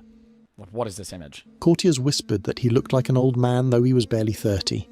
His hair fell out in patches. His teeth, what few could be seen behind that protruding jaw, rotted and fell out. His teeth were rotting and falling out, and he was 30. Shuffled when he walked, when he could walk at all. The seizures started in his 30s. Without warning, Charles would collapse, his body convulsing, foam mixing with the ever-present drool. When he recovered, he often didn't recognize the people around him.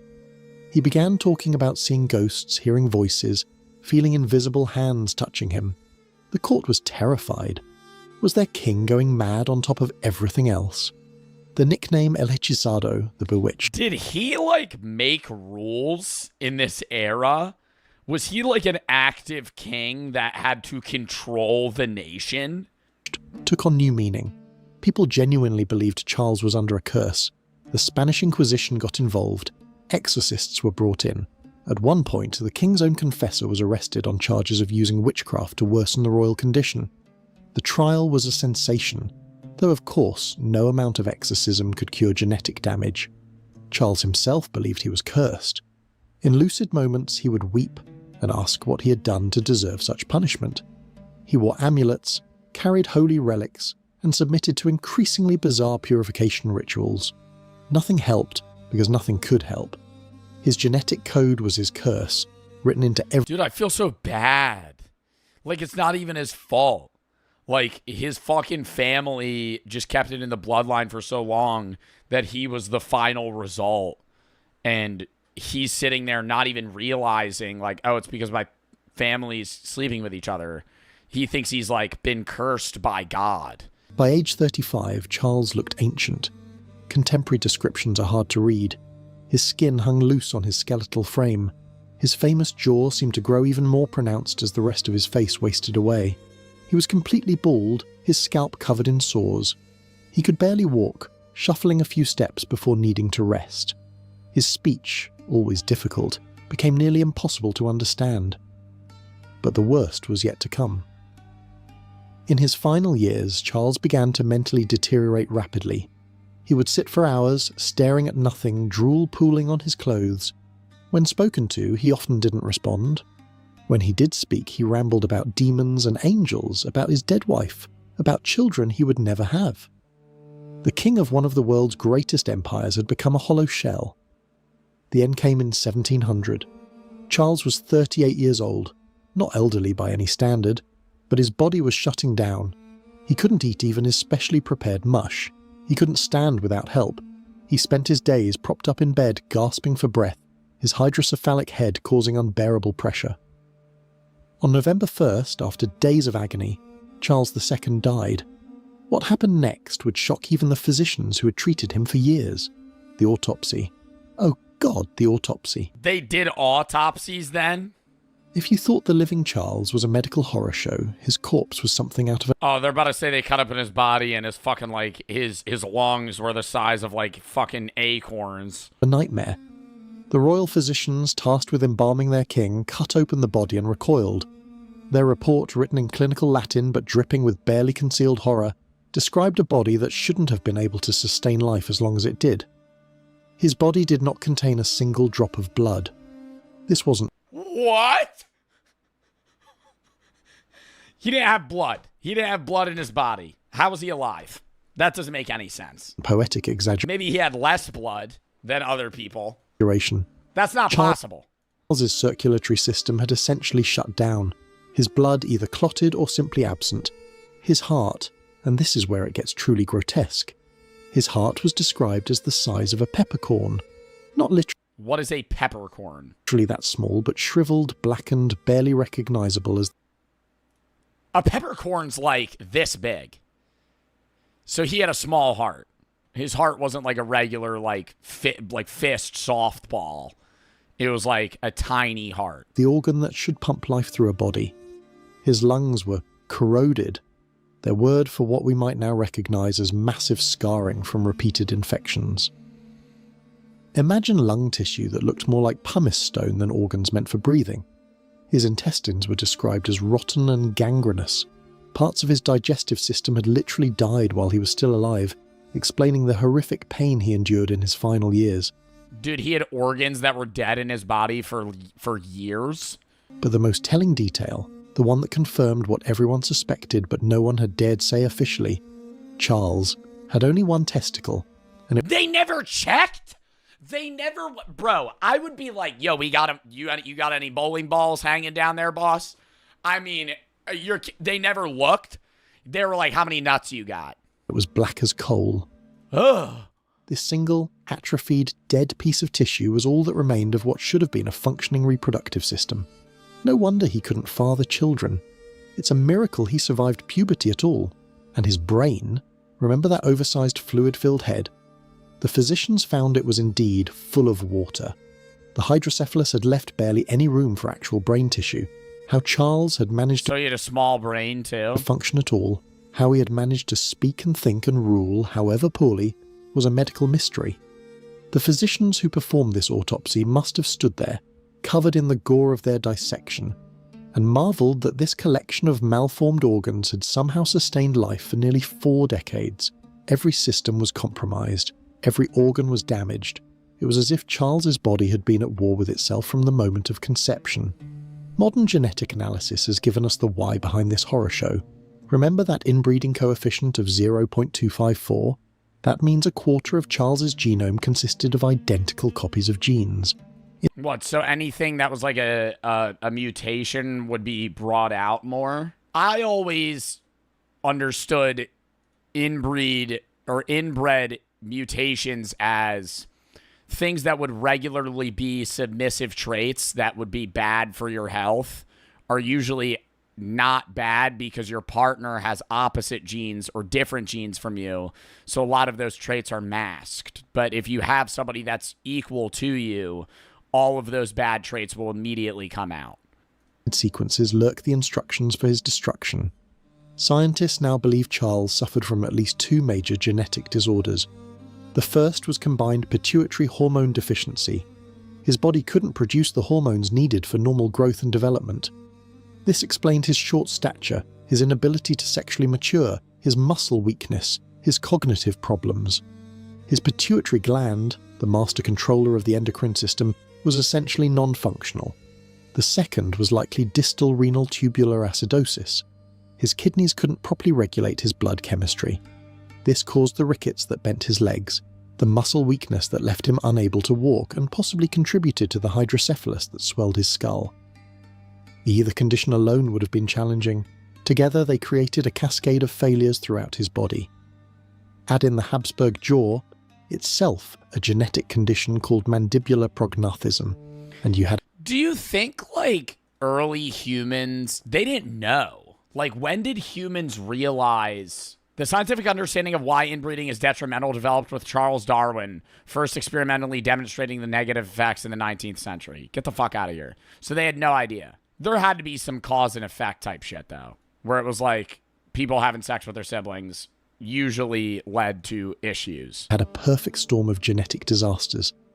Some researchers have proposed an even rarer possibility, a lysosomal storage disease called aspartylglucosaminuria. Patients with this condition develop normally for their first few years, then begin showing delays. By adulthood, they have coarse facial features, intellectual disability, and shortened lifespans. The match with Charles's symptoms is eerily exact. But here's the truly horrifying part. Charles wasn't uniquely unlucky. He was the inevitable result of systematic inbreeding. Of the 34 children born to Spanish Habsburg monarchs, more than half died before age 10. The dynasty What? And they never went, this is bad? was literally breeding Oh my god, but they had no idea. They probably just thought it was like, oh shit, RNG. They literally were like, oh, this is just unlucky. itself to death, Or curses. and Charles was simply the final, most extreme example. What the fuck are you watching? You're too late, brother. You're coming on the back end of this. When Charles died without an heir, it triggered the War of Spanish Succession, a conflict that would reshape Europe. The Spanish Empire, built over centuries, shattered because one man's body was too broken to produce a single child. The Habsburg line that had ruled Spain for nearly 200 years ended not with the assassination or a revolution, but with a king so inbred his own flesh betrayed him. The Bourbon dynasty that replaced the Habsburgs But do you think his parents were also somewhat inbred? Like, I wonder if they had any showing or physical issues whatsoever. learned the lesson. While royal marriages remained political, Because it seems more like all the people that were having inbred issues died before 10 and everybody else was just fine. autopsy, the tragedy of a king who couldn't chew his own food, these became cautionary tales whispered in royal courts across Europe. Charles II remains in medical textbooks as the ultimate example of genetic collapse. Students studying genetics see his portrait and learn about inbreeding coefficients. His Habsburg jaw has become shorthand for the dangers of closed gene pools. In a strange way, his suffering contributed to our understanding of heredity and the importance of genetic diversity. But beyond the medical curiosity, beyond the political consequences, there was a human being. Charles II lived every day in a body that was failing him. He endured Oh my god, and how fucking terrible everybody fucking treated him, dude. I mean, obviously they were treating his wife bad too, saying she was part of the reason, but they never really looked at him in a light of, like, positivity. It was always just like, you need to have a kid. Your body's fucked up. Like, he doesn't know that already. constant pain, humiliation, And then his mom making him sleep next to dead bodies, bro. and the knowledge that he was failing in his most basic duty as king. He was mocked as the bewitched, when his only curse was his ancestry. In his final letter, dictated because he could no longer hold a pen, Charles wrote about hoping to find peace in death that had eluded him in life. For a man who had endured 4 decades of physical and mental anguish, who had been propped up on the throne like a grotesque puppet, death must have seemed like mercy. The portrait I mentioned at the beginning? It hangs now in the Museo del Prado in Madrid. Visitors pause before it, struck by the obvious deformities even the court painter couldn't fully hide. But now you know the truth behind that image. Yeah, and that's how they made him look good. So he looked different from that. You know about the jaw that couldn't close, the tongue that couldn't fit, the body that couldn't function, the genome that had turned against itself. Charles II of Spain wasn't cursed by witches or demons.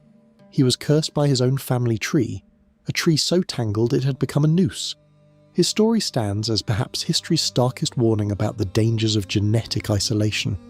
In trying to keep power in the family, the Habsburgs destroyed their own bloodline. The next time you see a royal portrait, remember Charles II.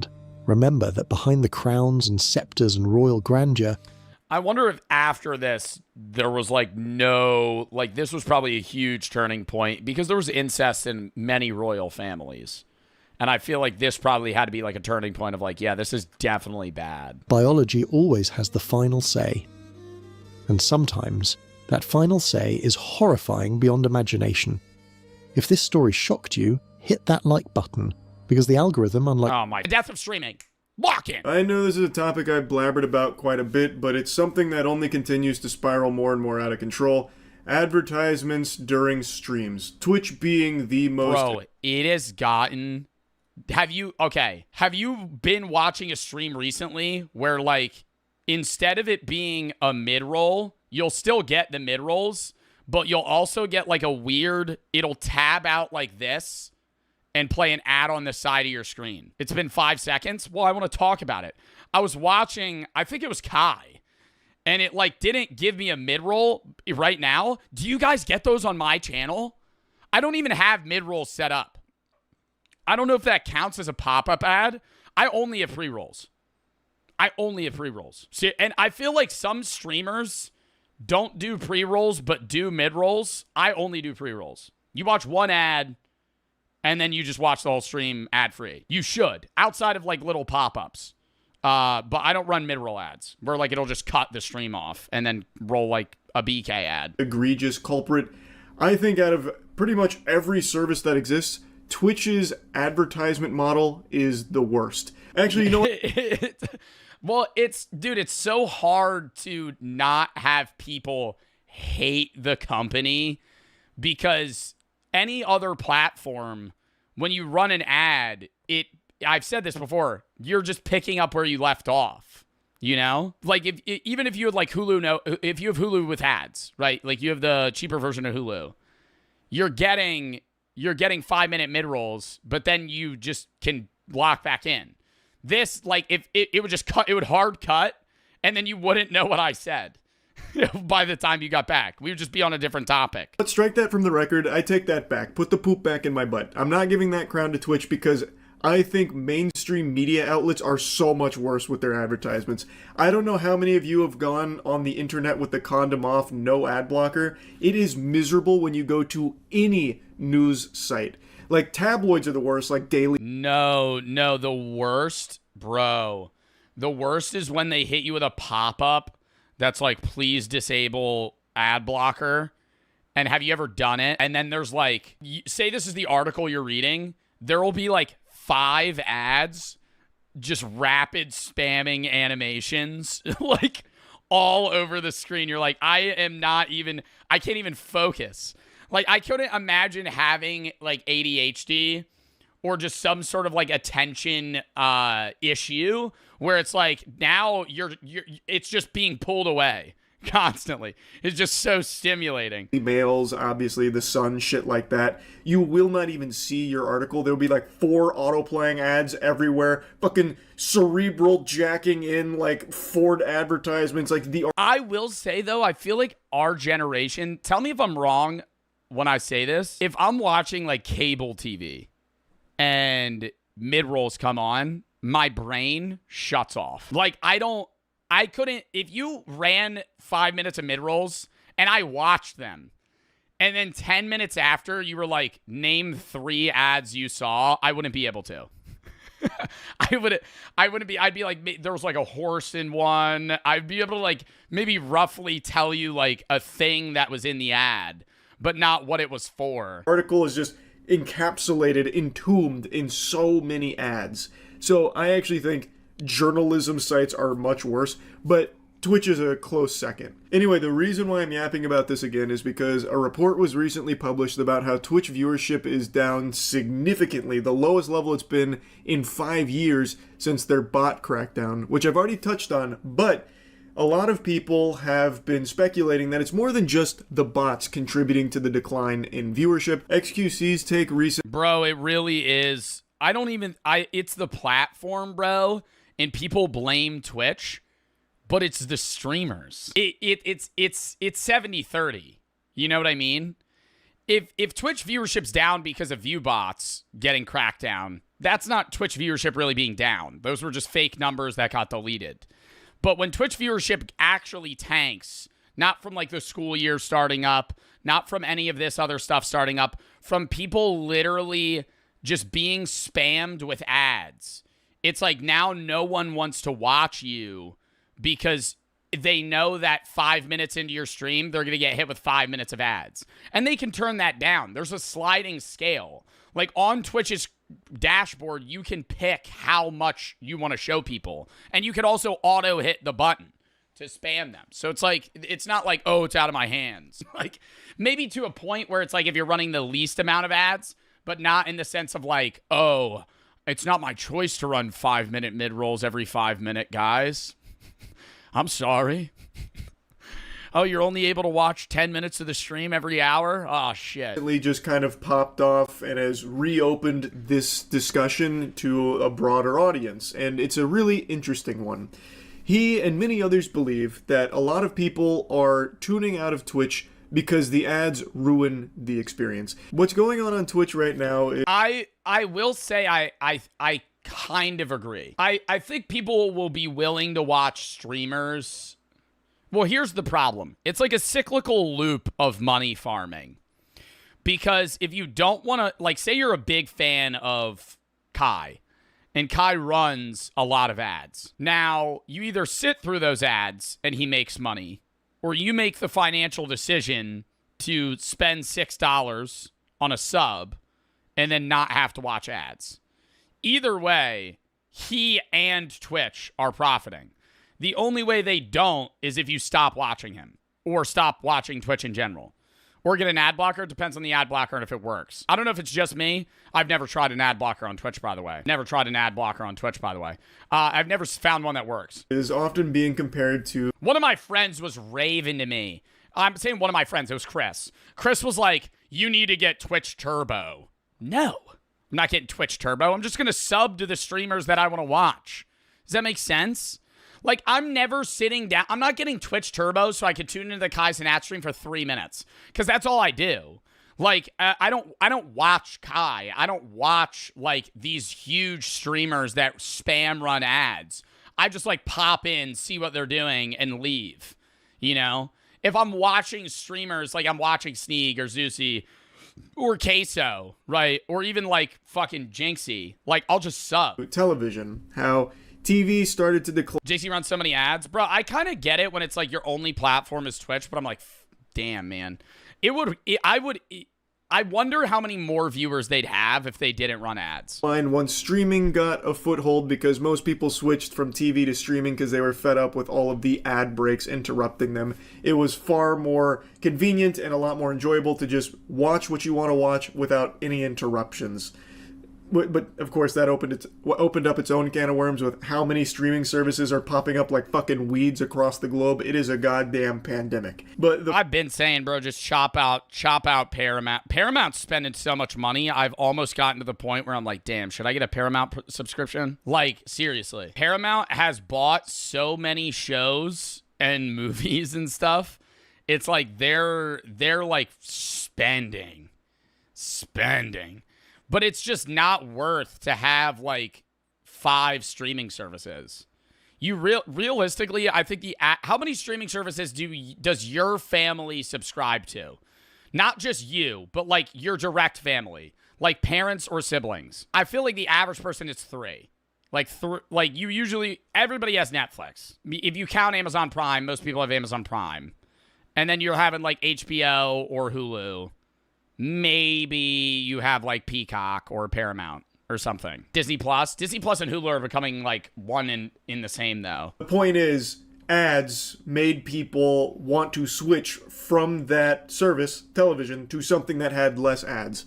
And in the streaming space, right now we're seeing that with Twitch mainly, but not just exclusively to Twitch, YouTube.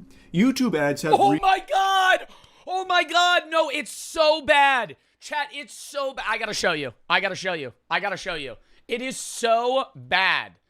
I have to manually cut out so many ads out of my videos.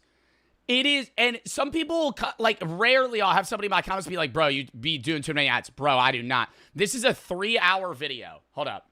I'm showing you guys. This is a 3-hour video, okay? That I'm gonna show you. 3 hour, 8 minutes. It's not uploaded. It's me playing Mario Party. So this is how many ads in 3 hours? 1, 2, 3, 4, 5, 6, 7, 8, 9, 10, 11, 12, 13, 14, 15, 16, 17, 18, 19 ads in 3 hours. And you're not going to see 8 of them if you watch the whole video. This is what I did. This is what YouTube did. That's what I cut out. That's what YouTube wanted me to do. That's what I did. That's what YouTube wanted me to do. That's what I did. It's worse. The longer the video, the worse it is.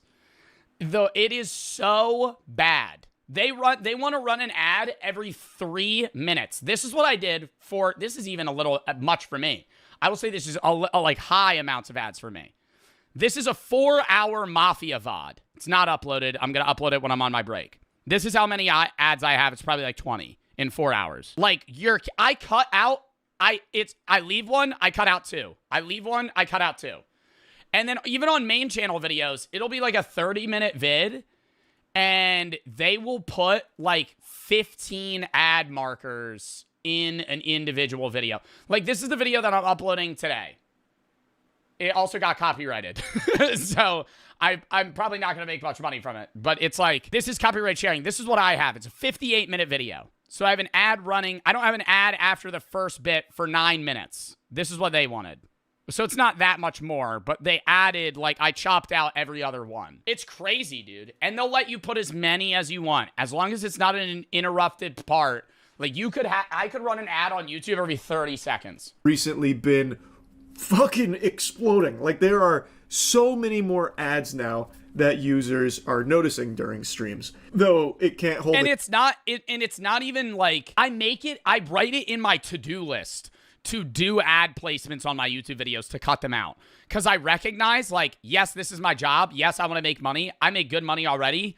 Like, I want to have it be a watchable experience, right? So if I put an ad, say it's a 30-minute video, I'm probably going to put five mid-roll ads or 4. So you're going to get one every 5 minutes. Realistically, you're probably going to get 3 mid-roll ads that are like 10 to 30 seconds in a half-hour video. Which is still, like, I get that. That could be a lot. But it's like, you know, I think that's a fairly reasonable amount of ads.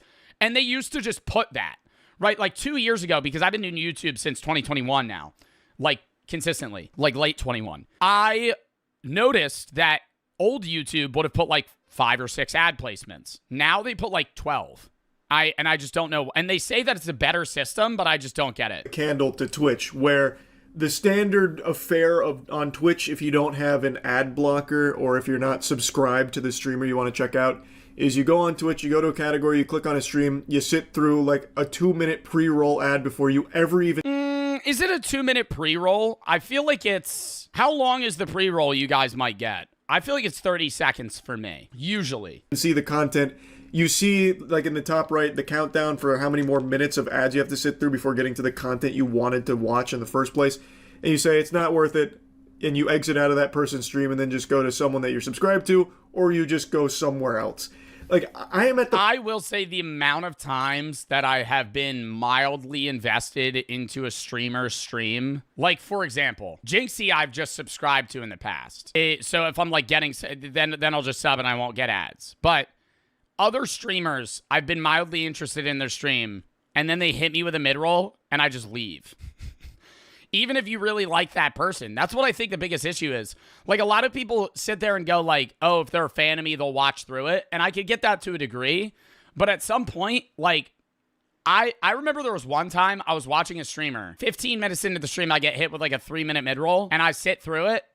And then I was watching again, and it was like another 15 minutes, and then I got hit with another one, and I just went, I'm done watching this. And I just leave. And I've been at this point for a while, where if there's a pre-roll that plays, I just leave. And on my streams, He leaves if there's a pre-roll? I don't know if I'll leave if there's a pre-roll. Okay, I will say, have you ever gone on Twitch? I don't know if other people do this. I don't really watch Twitch streams as much as YouTube.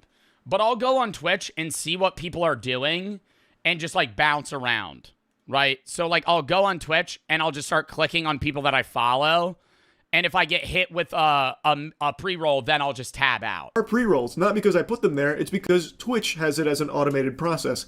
If you don't run at least, like, 3 minutes of ad breaks, 3 minutes worth of ads for every hour that you stream, Twitch puts pre-rolls there. You earn your good boy points through ad breaks on Twitch, and if you reach a certain threshold, they get rid of the pre-rolls. I still think that pre-rolls, I kind of want to disagree with Charlie here. I think that if you are trying to run the least amount of ads as possible, you should run pre-rolls and not run mid-rolls. You know what I mean? What benevolent saints. For me, though, I don't do the 3-minute ad break. I do the literal lowest level possible. I'll show you exactly what it looks like. Oh my God, yeah, this is it. I'm telling you, 90% of the top 100 streamers just crank this purple bar to the fucking max. Automatic. They'll probably add manual breaks too.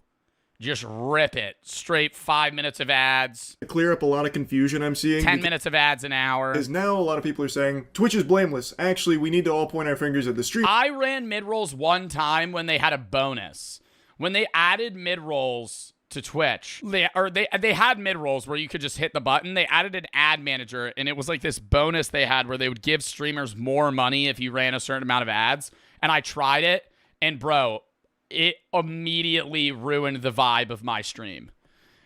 Because when you have it automatically do ads, you can't choose when the ad is ran. So imagine I would just be mid-rant to you guys, and then you would just be, BK, have it your way. And it would just cut to an ad. Like hardcore. I think having the manual ads, it makes sense. Because it's like if I run to the bathroom, I could just hit it. But if I'm mid-rant, and then you get hit with an ad. They're the ones that are running 30 minutes of ads per every hour they stream. They're the ones that are greedy and putting the pre-roll ads there. And you're half right. There are streamers that do put the maximum amount of ads per hour possible and just force their viewers to just fucking take the punishment, take the belt to the cheeks. That's brutal. It does get rid of the pre-rolls, but that shit sucks. The pre-rolls are something that Twitch does, not the streamer. So. Bro, like, I would be an anxious viewer of Kai. I'm using Kai as an example because he's just one. It'd be like Jinxie, too. Like, I love Jinxie. Bro, they run so many ads. I feel like I'd be, like, invested in the game, and then I'd just get hit with a 3-minute timer, and I'd be like,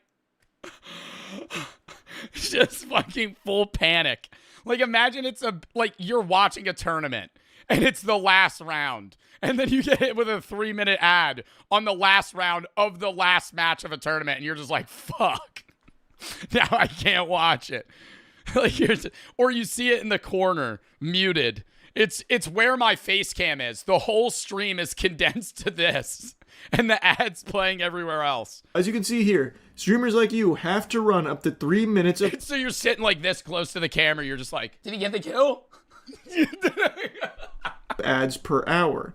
In the past month, streamers like you who are based in US, have 6K concurrent viewers, stream gaming, whatever, have to run 3 minutes of ads per hour. So they're trying to push that, and if you don't, then you get the pre-rolls. So I have it set to 30 seconds of ads per hour that I stream, the actual lowest it can possibly go.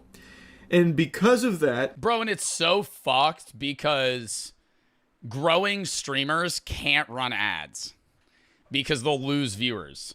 Like my boy Chris, he doesn't really run ads because when you're like sub 100 viewers, your whole like goal is gaining an audience.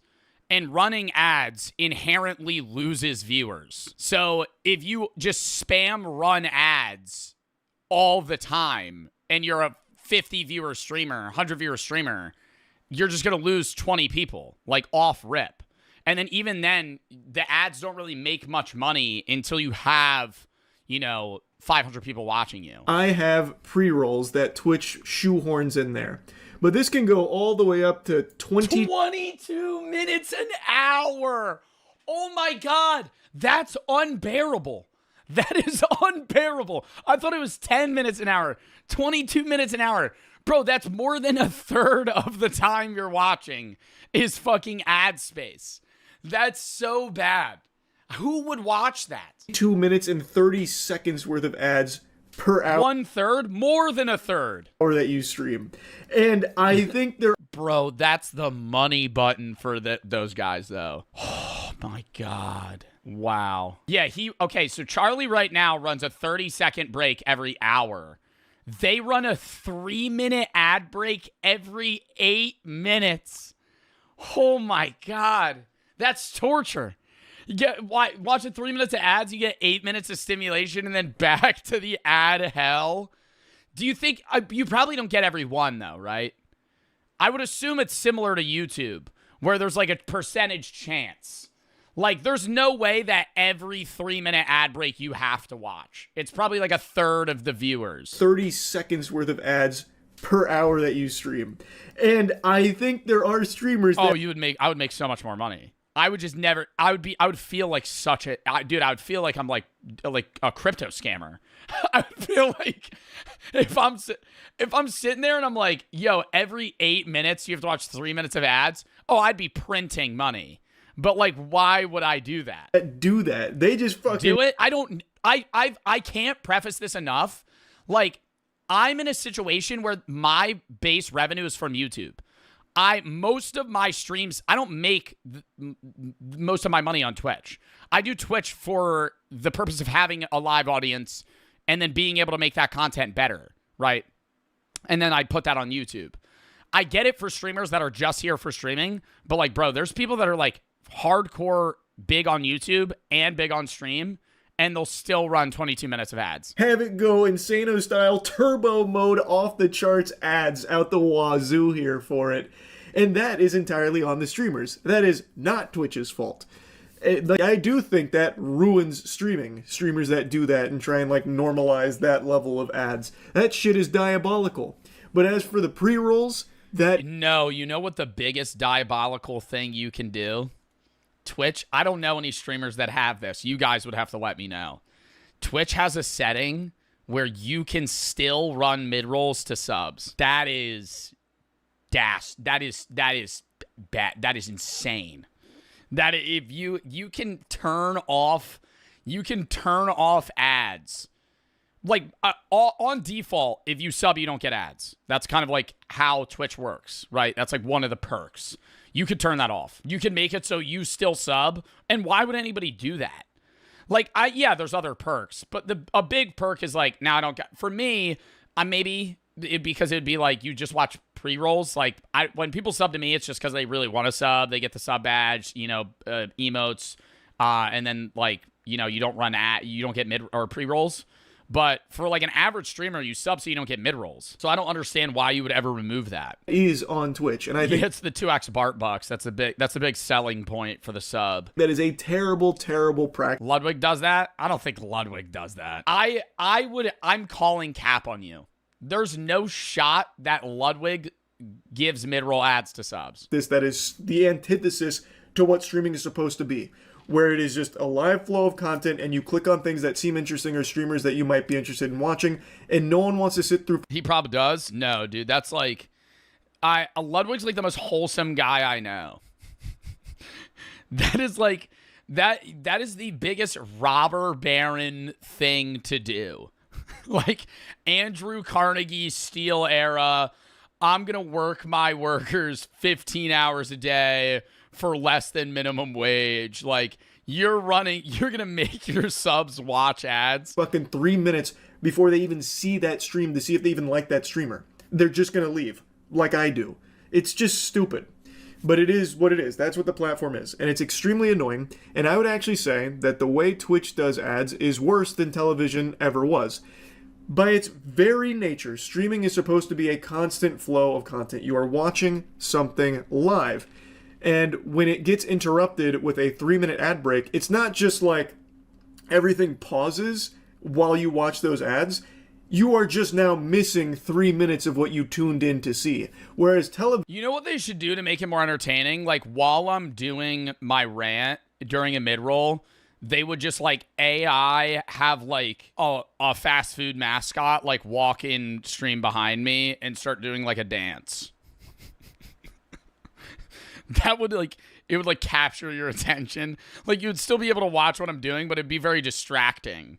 You know, it'd be like just they have it so it's like it auto just starts showing adverts just behind me. Like a green screen. Like there's just I'm just speaking and then just like an Arby's representative walks in. The Geico gecko just starts crawling on screen. You'd be like, oh my God. Vision, even when you watch It would be really annoying after a while, but for the first week, I feel like it'd be funny. If you just had Airac, yeah, it'd be like Airac being on stream, but just like edited in. like a live sporting event, when the ad break pops up, there's a timeout. There is a break. You don't miss anything. Or if you're watching your favorite... I'm actively crashing out and they're telling you about the biggie bag deal for Wendy's. I'm red-faced, veins are just popping out of my head. And then it's just like there's a flow from Progressive just being like, you know, you can save on insurance just behind me. show, and it gets to the big climax, and then there's an ad break. Well, the climax doesn't happen in the fucking background. You don't miss anything. When it comes to streaming, you do. So I think it is much worse, and it is much more intrusive, and it is far more out of control now than it ever was for TV. Because at least with TV, there was like a set amount of commercial breaks. On Twitch, Jesus.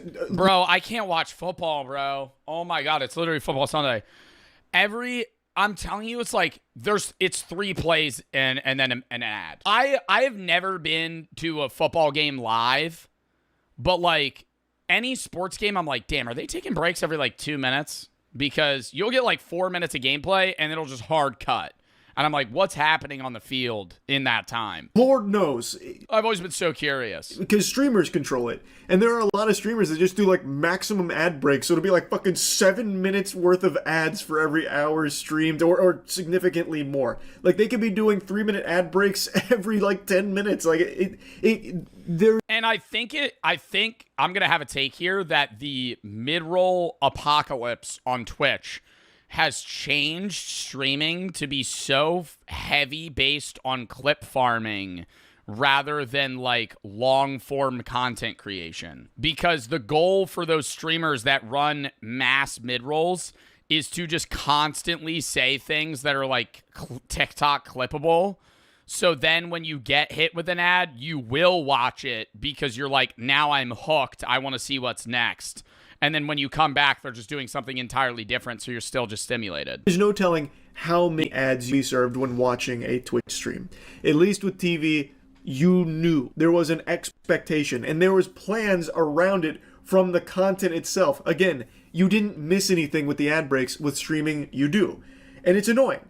And people are really fed up. So I do agree with the take that XQC has said, as well as many others have said, about how ads are literally leading to like the death of streaming, in particular on Twitch, because Twitch is the worst offender for it. YouTube is going down that path with how many ads they're starting to shove down users' throats.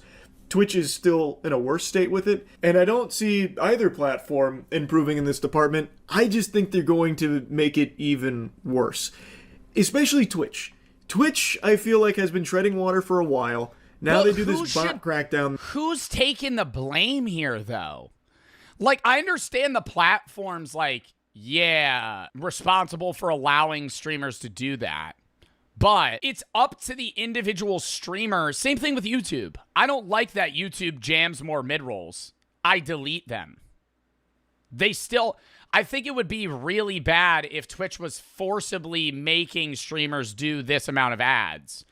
But it's like, yeah, you could be mad at Twitch, but I feel like now it's just like somewhat a scapegoat where it's like, oh, sorry, Twitch did this. It's like, no, you're actively putting 22-minute mid-rolls on your stream. Their numbers plummet for a little bit.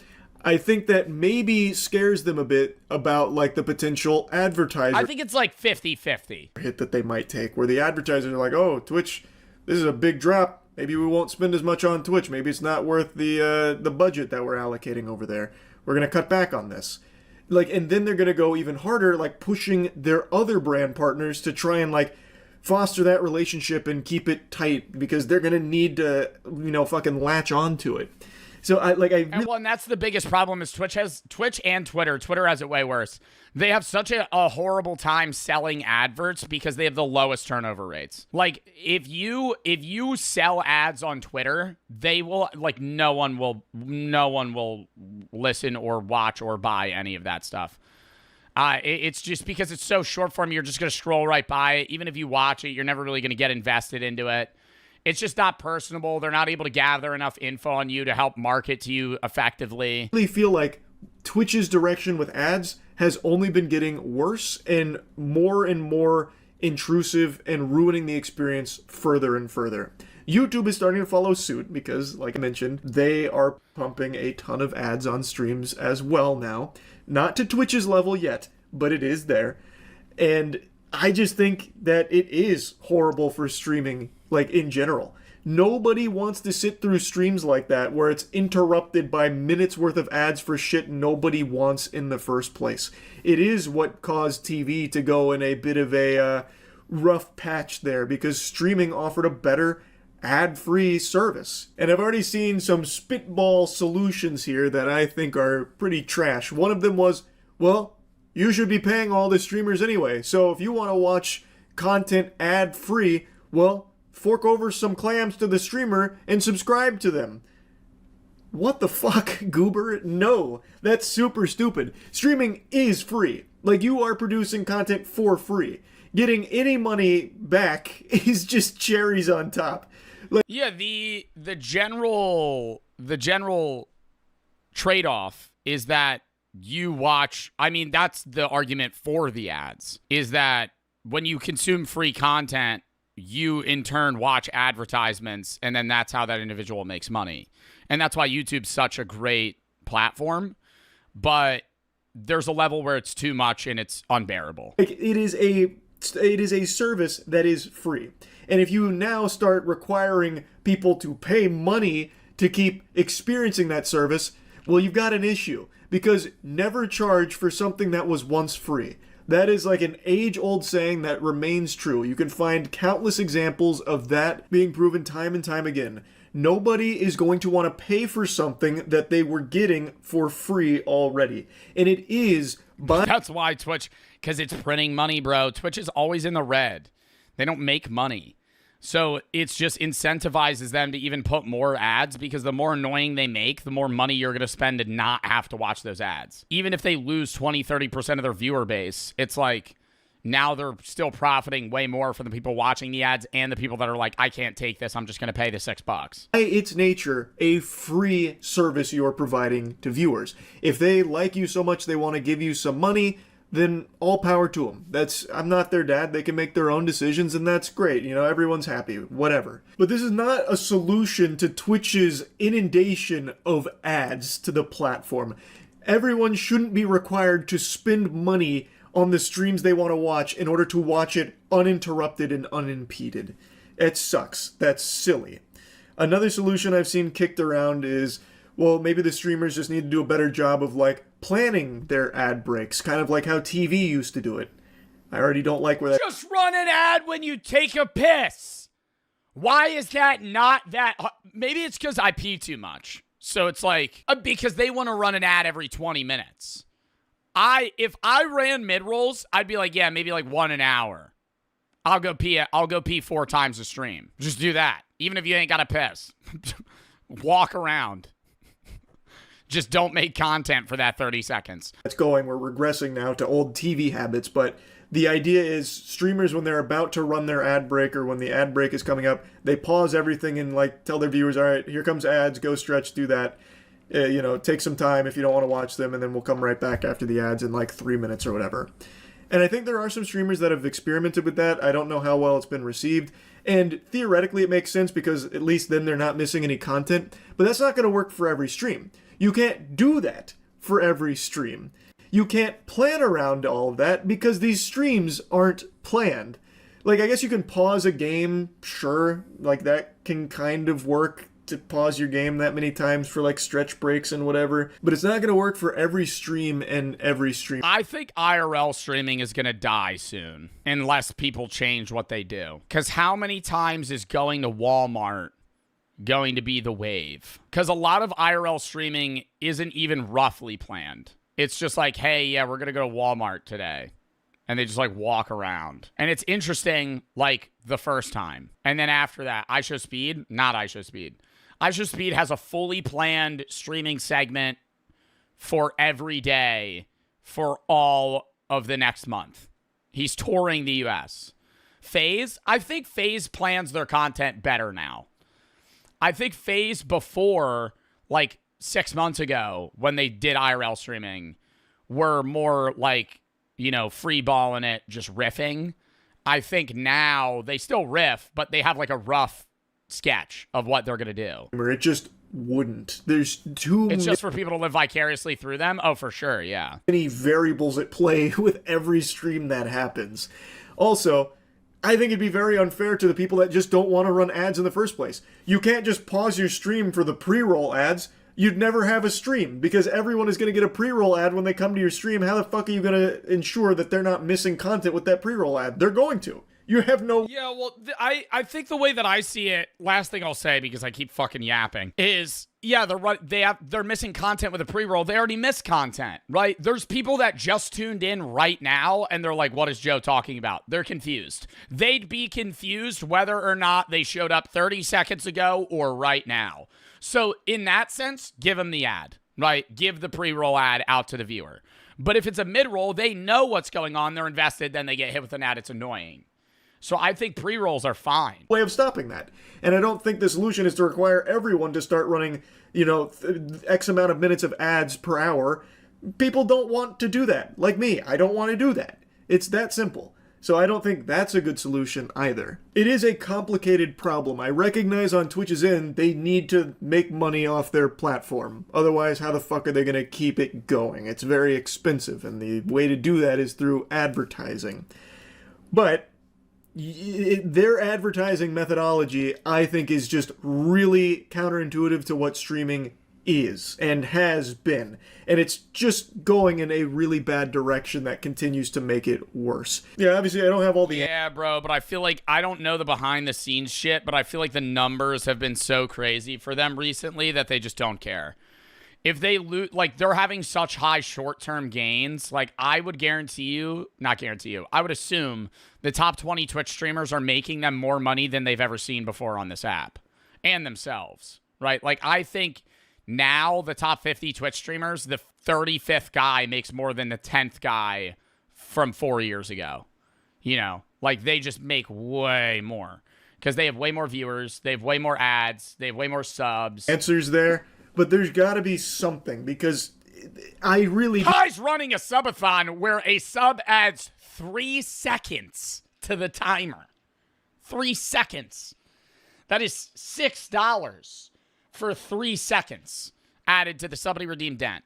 Like, that's, like, to put that in perspective, that's a shitload of money. That's like, more, like tens of thousands, almost $100,000 a day just in subs. I do think as this continues, more and more people are just not going to watch streams when an ad pops up, and it'll probably just turn them off from even clicking on streams in the first place, knowing that they're going to get ads before even going to it. So there's got to be a solution. There's got to be something to change with that from YouTube and Twitch's end of this inundation of ads. And yeah, I just kind of wanted to yap about it again. I love that video. W. Charlie. I've gotten about 7 ads at once and just left the damn stream. Nothing you could be streaming is worth 22 minutes of unskippable ads.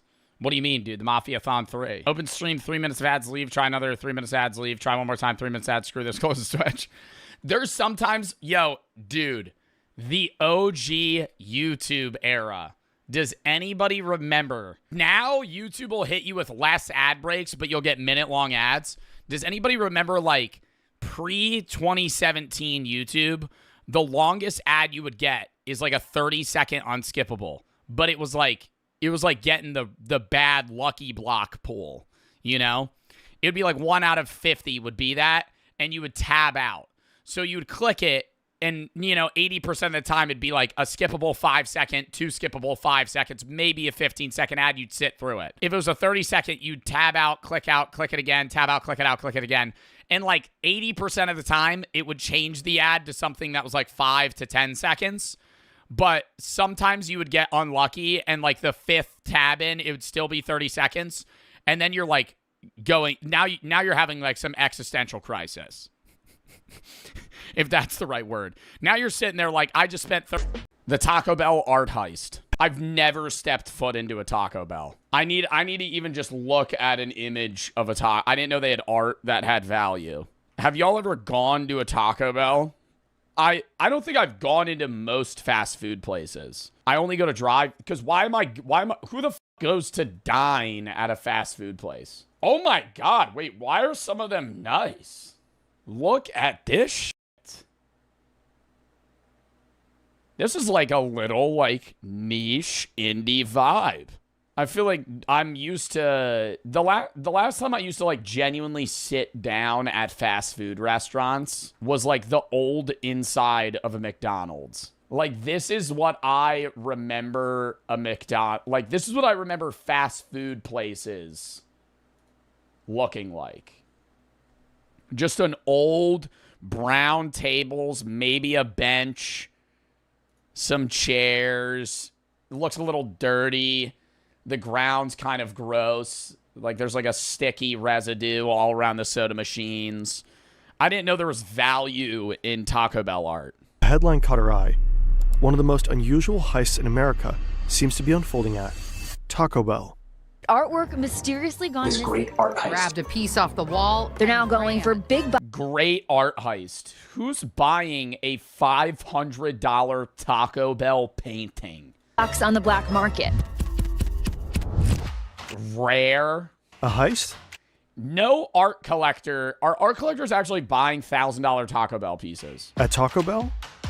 We love a good fast food scandal, so we had to find out more. It looks like paintings in Taco Bell stores mysteriously disappear, then reappear online. Bro, I thought they would be Taco Bell paintings that were just good paintings. They're actually paintings of Taco Bell. Who the fuck would want that? I would never want to hang... Dude, this is literally just fucking marketing. Mysteriously disappear, then reappear online with hefty price tags, up to $30,000. Apparently, a thriving underground market is forming, shaking up the contemporary art world. How did this become... No one's spending $5,000 underground art world. Of what? Of who? Of who? Who the fuck? Underground market is $5,000, $1,500 drive-through Taco Bell painting by Mark T. Smith. Dude, this shit looks terrible. I would never hang this up. This looks like my play mat from when I was 4 and I had fucking Hot Wheels cars and I thought that I was the town mayor. Forming, shaking up the contemporary art world. How did this become a thing? Who is stealing them? And why would anyone pay thousands for a piece of corporate branding? We went undercover. We prowled the Taco Bell subreddits. We lurked in the Living Moss Discord. I would buy the Taco Bell. Like that. Like, I would buy the sign. I would own the sign. Subreddits. That would be sick. Like, if somebody ripped that off the wall and stole that, I would go, yeah, I'll pay $500 for that. But even then, it's probably worth more than $500. I just wouldn't... You can't reason spending that amount of money. But why? Because that's cool. Imagine you have, like, a man cave. You hang up a fucking fat-ass Taco Bell bell. We haggled with eBay. Not the painting, though. Sellers. We talked to a taco restaurant artist, and things are not as they seem. And are they getting them appraised? How are these eBay sellers knowing what the value of the Taco Bell art is? Whodunit story. GameStop of art heists. Some of them were stolen. Mine They're now are going not. for big bucks on the black market. Westlake Taco Bell goes up into flames. Nobody's really like fact check. After crashing into a Taco Bell sign in Westlake, Would Ohio. you consider $7,500 each? Some guy tries to sell like the fucking 3 for 2. He steals the he's a low grade criminal. He can't go inside the store and steal the Taco Bell signs. He steals the fucking shitty monthly posters.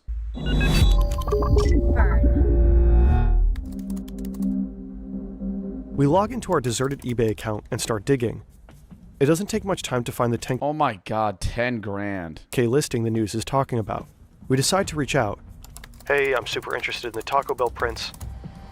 And this one is listed for $7,225. Hey, I'm super interested in the Taco Bell prints. And here's someone selling a full set for $30,000. What the fuck? I'll just go in and fucking steal that shit myself at that point. Why the fuck would I spend the price of a brand new car on fucking Taco Bell paintings? Hey, super interested. While we wait for an answer, we go to check out the Taco Bell subreddits. r/livingmoss seems to be the real deal. Here's what Dude, they got a subreddit for fucking everything, dude. A subreddit for Taco Bell. where the truly devoted Taco Bell underground scene gets together.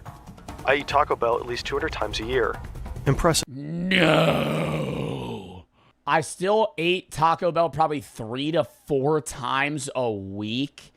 How many days a week would you guys say you get fast food? Like a place with a drive-thru? 7? I would say I get fast food twice a week. Being real. Not fast food.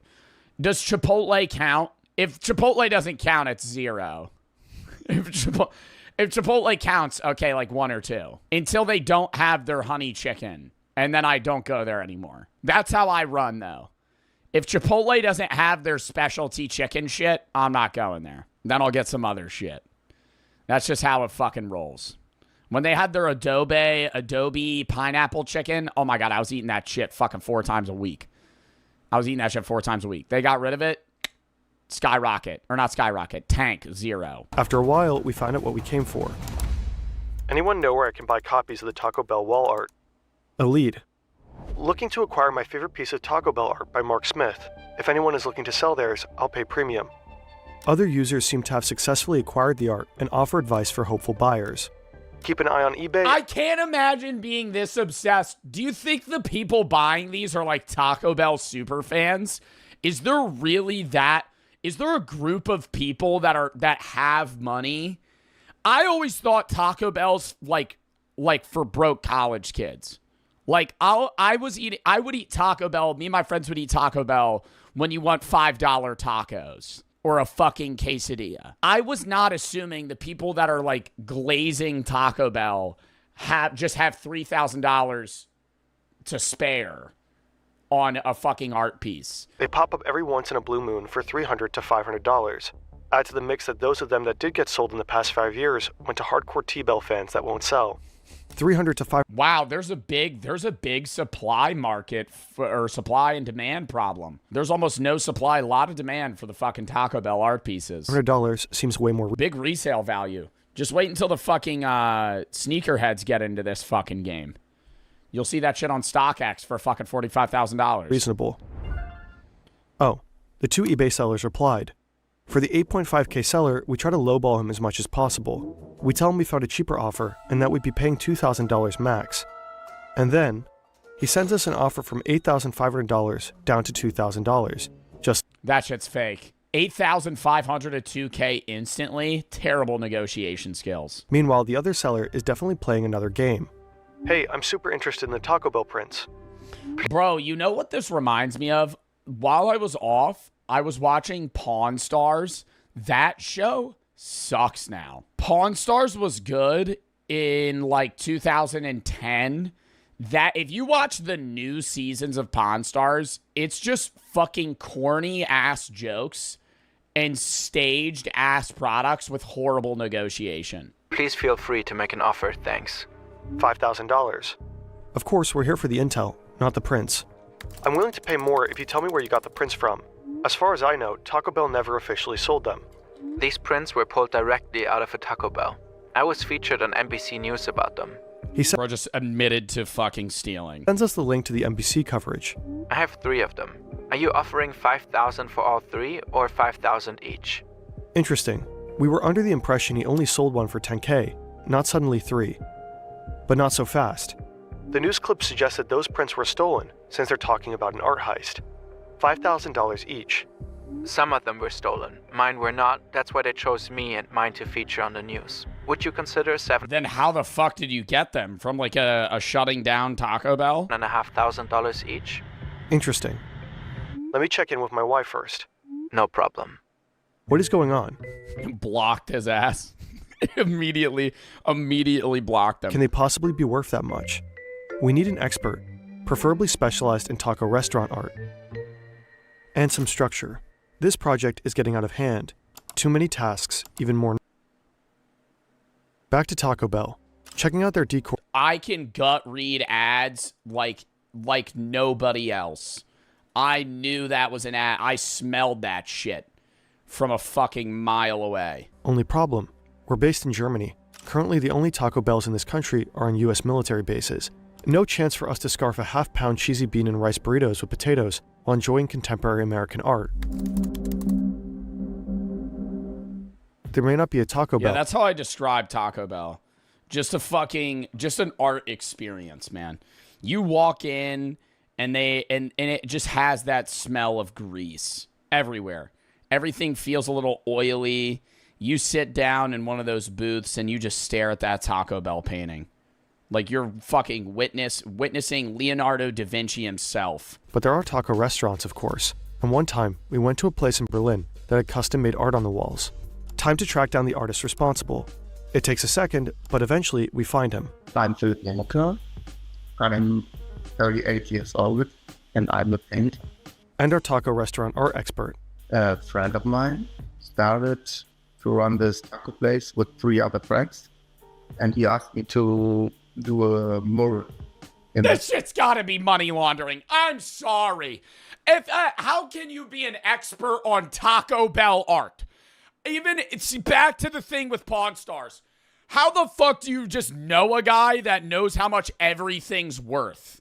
And he's coining the value for this shit. I need to get into this fucking career path where people just hit me up and go, hey, how much is this worth? And I just pull a number out of my fucking ass. Oh, $5,070, I would say. That's probably what somebody would probably pay for it. And then there's a rich guy that goes, well, if that expert knows that it's worth that much, that's how much I'm going to pay. So you have these experts just fucking creating value out of nothing. Let's take a look at the Taco Bell paintings together. First of all, I like them very much. It's like neo-expressionism.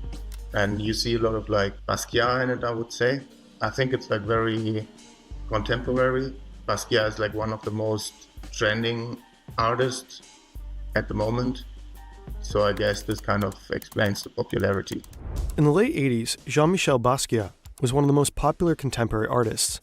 His paintings have fetched some of the highest prices ever for works of art. $900,000! That's so expensive for a piece of art. Was that 8 million? 8 million? I mean, that's a fucking door. That's 3 doors. His paintings have fetched some of the highest prices ever. Like, that's a sketch. That's wild, an untitled sketch can be worth that much. I don't understand contemporary art. At the end of the day, I could grow to appreciate art in general, even if I don't understand it. But, I mean, bro, like, I don't see how this has value. I feel like this looks just like a scribble. An extremely influential guy. And if you compare him to the Taco Bell paintings, you can clearly see the influence. This is Basquiat, and this is Taco. See, I would say that's art. I would say it's fucking weird art, but it's art. The other thing was like a rough sketch that never formed into anything. Taco Bell. For a long time now, Taco Bell has cultivated a brand that's different from other fast food companies. Yo quiero Taco Bell. They're bold, edgy, rebellious. Mark T. Smith was commissioned to capture this new image. He works for MTV. He rides a motorcycle. His art looks like graffiti. And of course, Basquiat. He can get customers to understand what Taco Bell is really all about.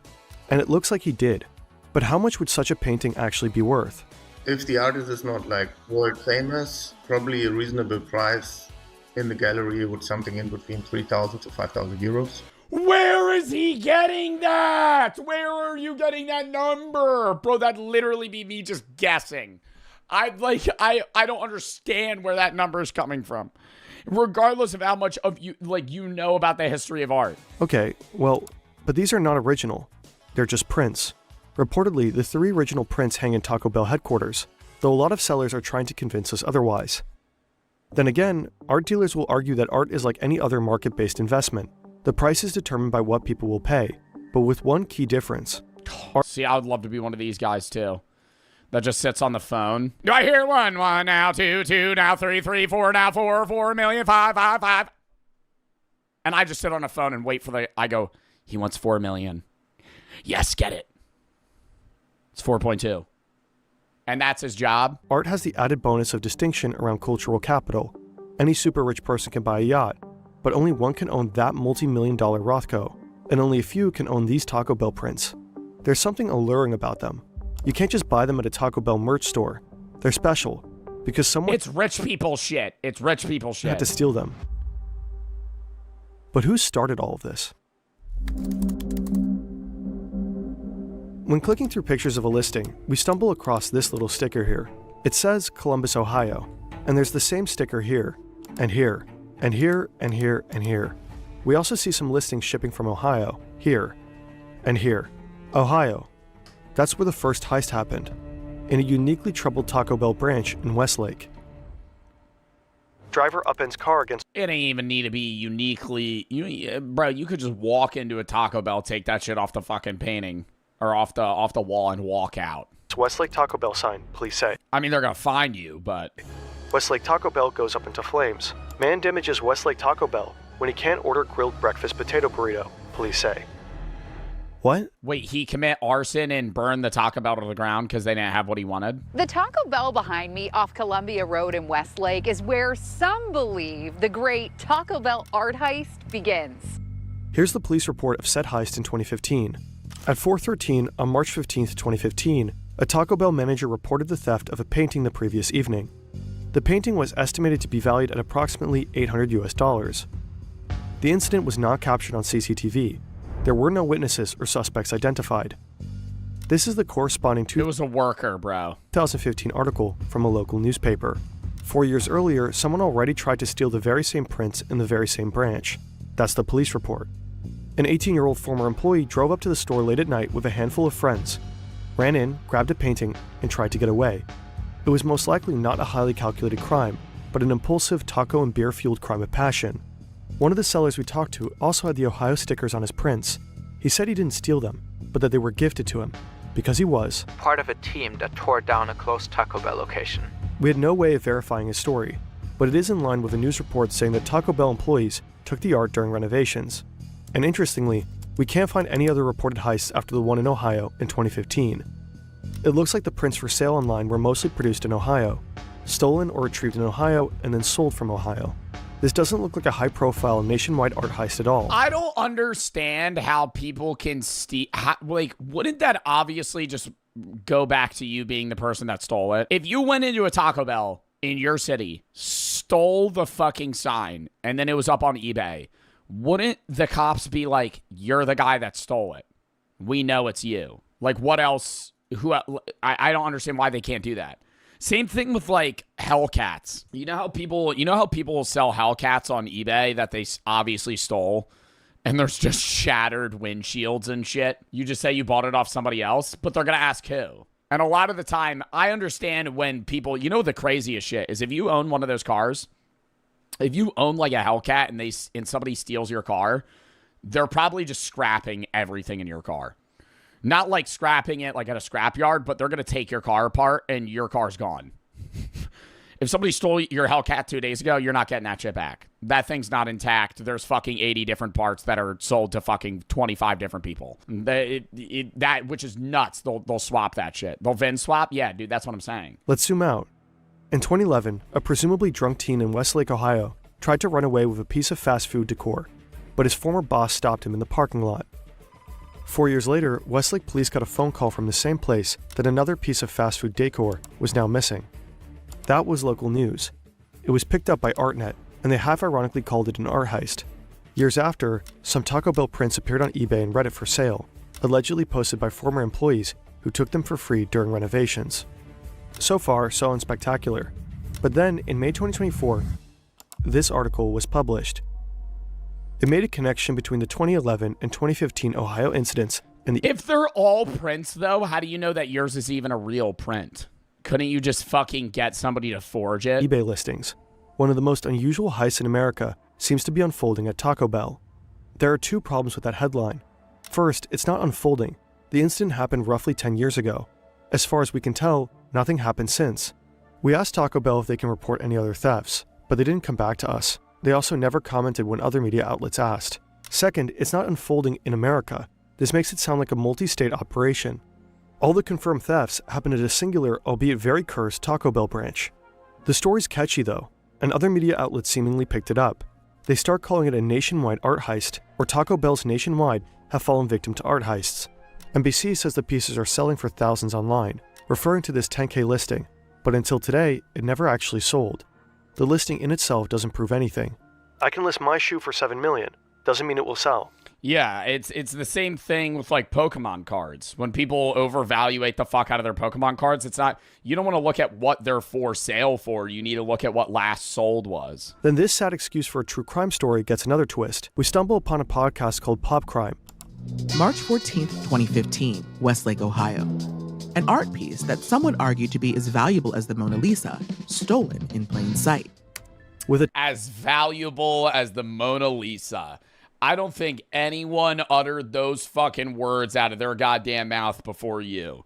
The Mona Lisa's worth like $1 billion. How much is the Mona Lisa worth? Like 300 million? Tongue-in-cheek tone, they take over the exaggerated narrative. It's like a priceless art piece. The first of the Taco Bell art heists, but certainly not the last. This night was just the start of almost a decade-long art heist. Whatever. But wait. Oh, I am partnering with Taco Bell to tell you the story. This episode got sponsored by Taco Bell. What is their role in all of this? Oh my God, is Taco Bell flooding the market with paintings under false aliases to make money and hype up their business? Are they creating a false crime organization scheme conspiracy theory to make people more interested in their fucking tacos? Are the chalupas not selling as much as I thought they were? It's the year 1996. On April 1st, Taco Bell ran a full-page ad in the New York Times claiming that they bought the Liberty Bell, an iconic American monument to freedom. They assured the public that it would still be accessible for all, but that it would now be called the Liberty Taco Bell. Many readers missed that the ad was run on April Fool's Day, and thousands called to complain that the Liberty Bell should not be something that can be bought and branded. Then Taco Bell revealed the joke, and all the hype around the scandal resulted in a huge spike in revenue, generating more than $1 million extra in 2 days. Taco Bell All right, I'm not trying to be a dick, but isn't that nothing for like a multinational company? I mean, it is 1996. I don't know how big Taco Bell was then, but that'd be like you telling me Nike made another $1 million today. I'd go, okay, that's not, is that a lot? Taco Bell knows how to make people talk about its brand, often by going with organic viral stories or stunts rather than traditional ads. So they've profited from hoaxes. I've never talked about Taco Bell because of their good marketing. I've talked about Taco Bell because they're absurdly cheap in an economy where everything's extremely expensive. It doesn't make sense how Taco Bell is the price that it is. That's the marketing in my mind. Art heist story is similar. It got Taco Bell tons of free media coverage, kind of like this video. Wait a minute. We have zero proof that Taco Bell caused any of the reporting. Probably they didn't. But they did not bother to clarify that there is in fact no nationwide heist either, as far as we can tell. Then they sponsored a podcast pushing their heist narrative. We asked Taco Bell for comment. It looks to us like overblown price tags on eBay cause an overblown story, which caused more sellers to ask for overblown prices. Yeah, so there's like a story behind it, you know? Like it's not only a print, it's like a stolen... Yeah, so where are you getting that 3,000 to 5,000 euro price amount there, buddy? Where are we evaluating that fucking reprint of a reprint of a reprint that was in fucking Toledo, Ohio? Where'd you get 5,000 euros? The story kind of creates the value. If this isn't the art market in a nutshell, we don't know. Story creates the value of every art piece, basically. I think there was a time and place where art there was no story. It was just, this is a crazy stone sculpture. And while there's a story behind it now, historically at the time, it was just like this fucking good sculptor made a really good art stone piece.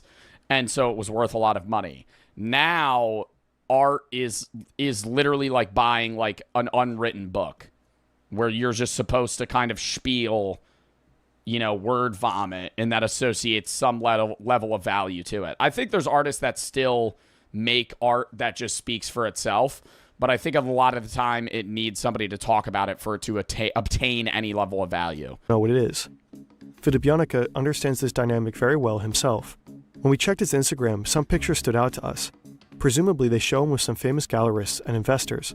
Like here, Larry Mertens and Maximilian Wittgenstein. No, they're not Larry Mertens and Maximilian Wittgenstein. Yeah, they're not real. They're invented. They're two friends of mine. Here we can see him and his painting, apparently in a big Barcelona gallery. Yeah, but it's I Photoshop. I don't like the painting. It's really easy to make. And here in Antwerp. Yeah, that's a cool painting. Also, that's Photoshop. Oh, so he doesn't actually have his paintings anywhere. So this guy hasn't sold a fucking painting? Where are we getting... I'm confused. That's not a real painting of mine in the gallery. It's a photostat.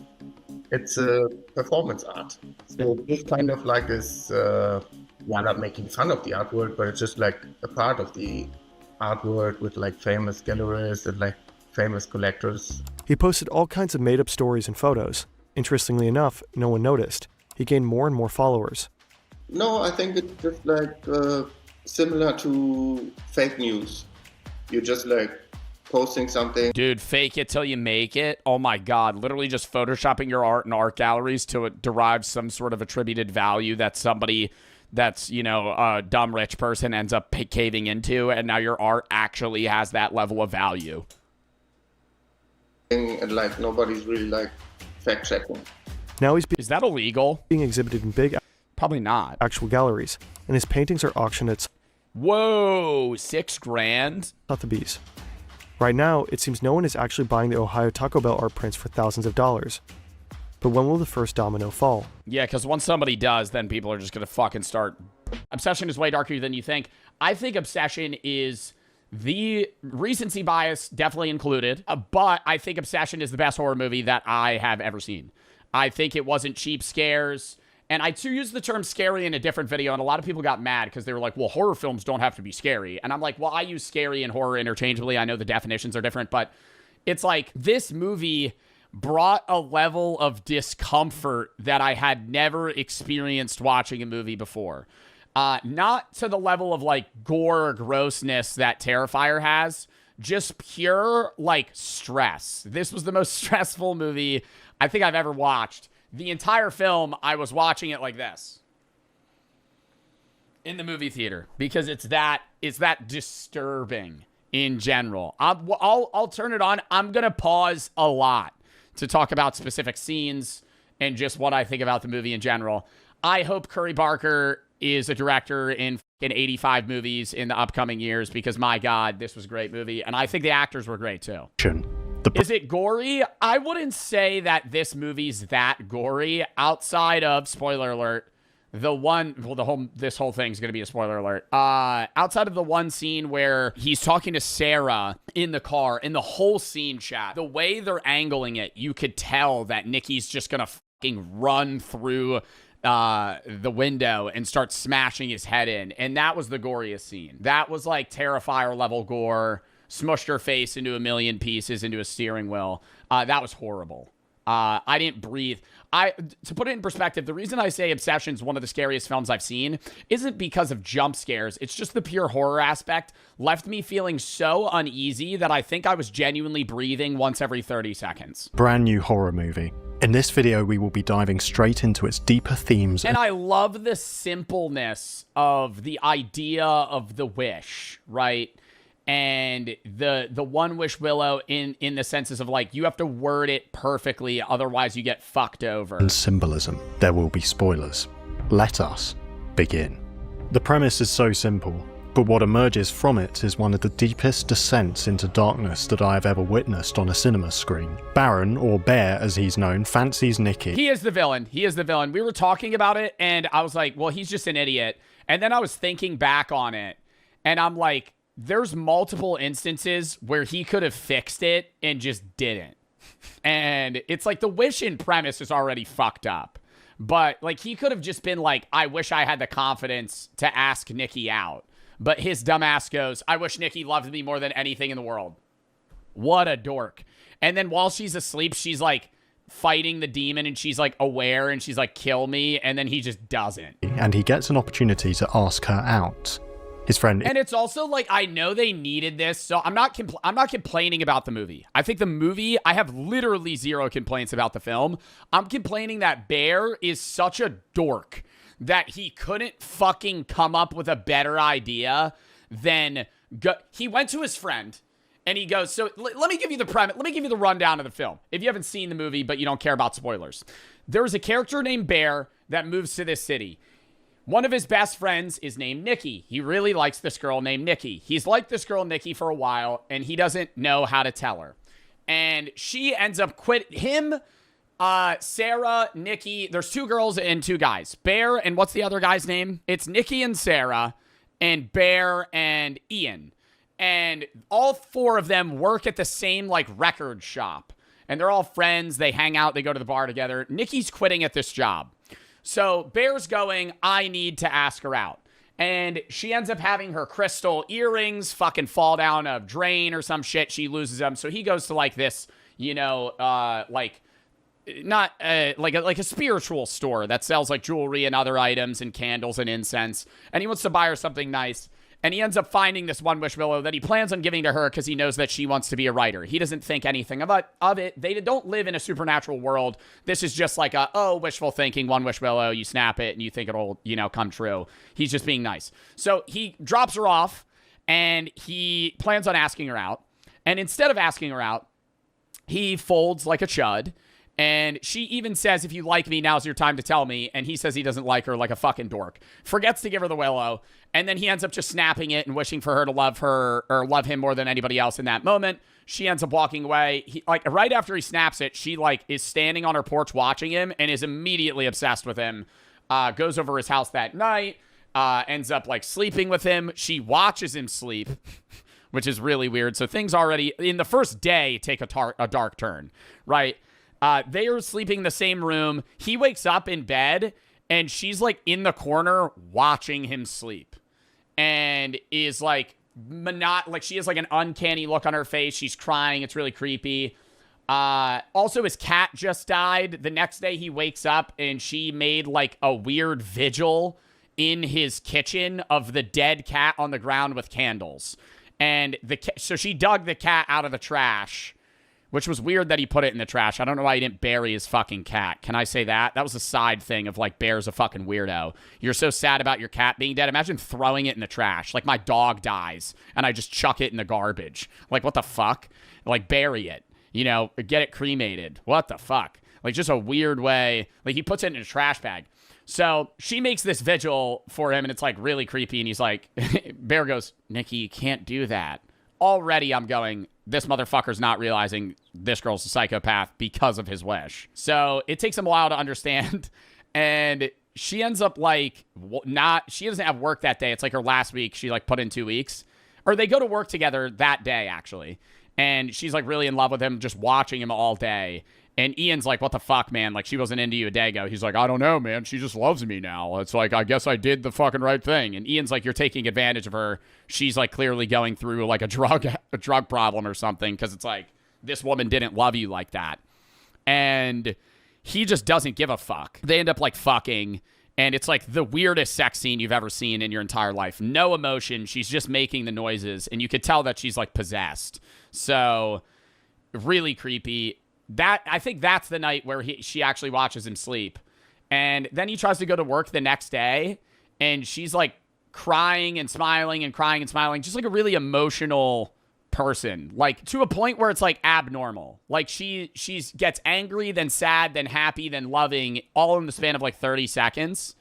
And then she's well, you don't have to go to work. He's I have to. He turns around. The whole door is duct taped shut. With 9 rolls of duct tape. She tried to blockade him in and he's trying to open the door and it's really funny, comedic relief. He's struggling to open the door and she's oh, well, you don't have to leave if the door won't open. He's no, I got it. And rips it open. I'll rant more about the story as we go on, but that's like the base premise, and then it just gets worse and worse and worse and worse and worse. Should I just do a summary of the whole movie or before we start, or no? We'll do more as we go. Ian is egging him on. Even Nikki. Oh, yes? Okay. So this will be Joe Bart telling the story. As he goes to work after she duct tapes the door shut, she stands in place the entire time she's gone and pisses and shits all over herself. She vomits all over herself. She's covered in like a weird goop, and she doesn't move for like 9 hours. He comes back and there's actual feces on the floor. And she's like, oh, you're here. And he's like, ew, what the fuck? And she's like, oh, don't worry, I'll clean it. He wants to go over Ian's house that night, but Ian's like, Nikki's clearly obsessed with you. Nikki can't come. So he says that, like, he's gonna go. She gets excited. She starts showering. And then randomly, he's like, oh, well, it's like a guy's night. And she goes, ah! In the shower. Like, violently. And it's like, oh, fuck. You're sitting there going, oh, my God. Like, this girl's crazy. So she ends up going to the party, and they're playing Jenga, but it's a version of Jenga. You might have played it at a party or not. It's like Jenga, but there's like dares on the blocks. So as you pull a block, you read it, and you have to do whatever it is. And they're going around, and Sarah has a crush on Bear. Bear knows this, but Bear, for some dork-ass reasons, obsessed with Nikki. Sarah's a beautiful girl. She's very nice. She likes Bear. Bear doesn't like her. I'm Bear. Sarah's here. Sarah pulls a block, and it says, or does Bear pull the block? Bear pulls a block, and it says, like, kiss the person to your left, which would be Sarah. And that's where you see this scene of Nikki frowning, where she looks up, and she's like this.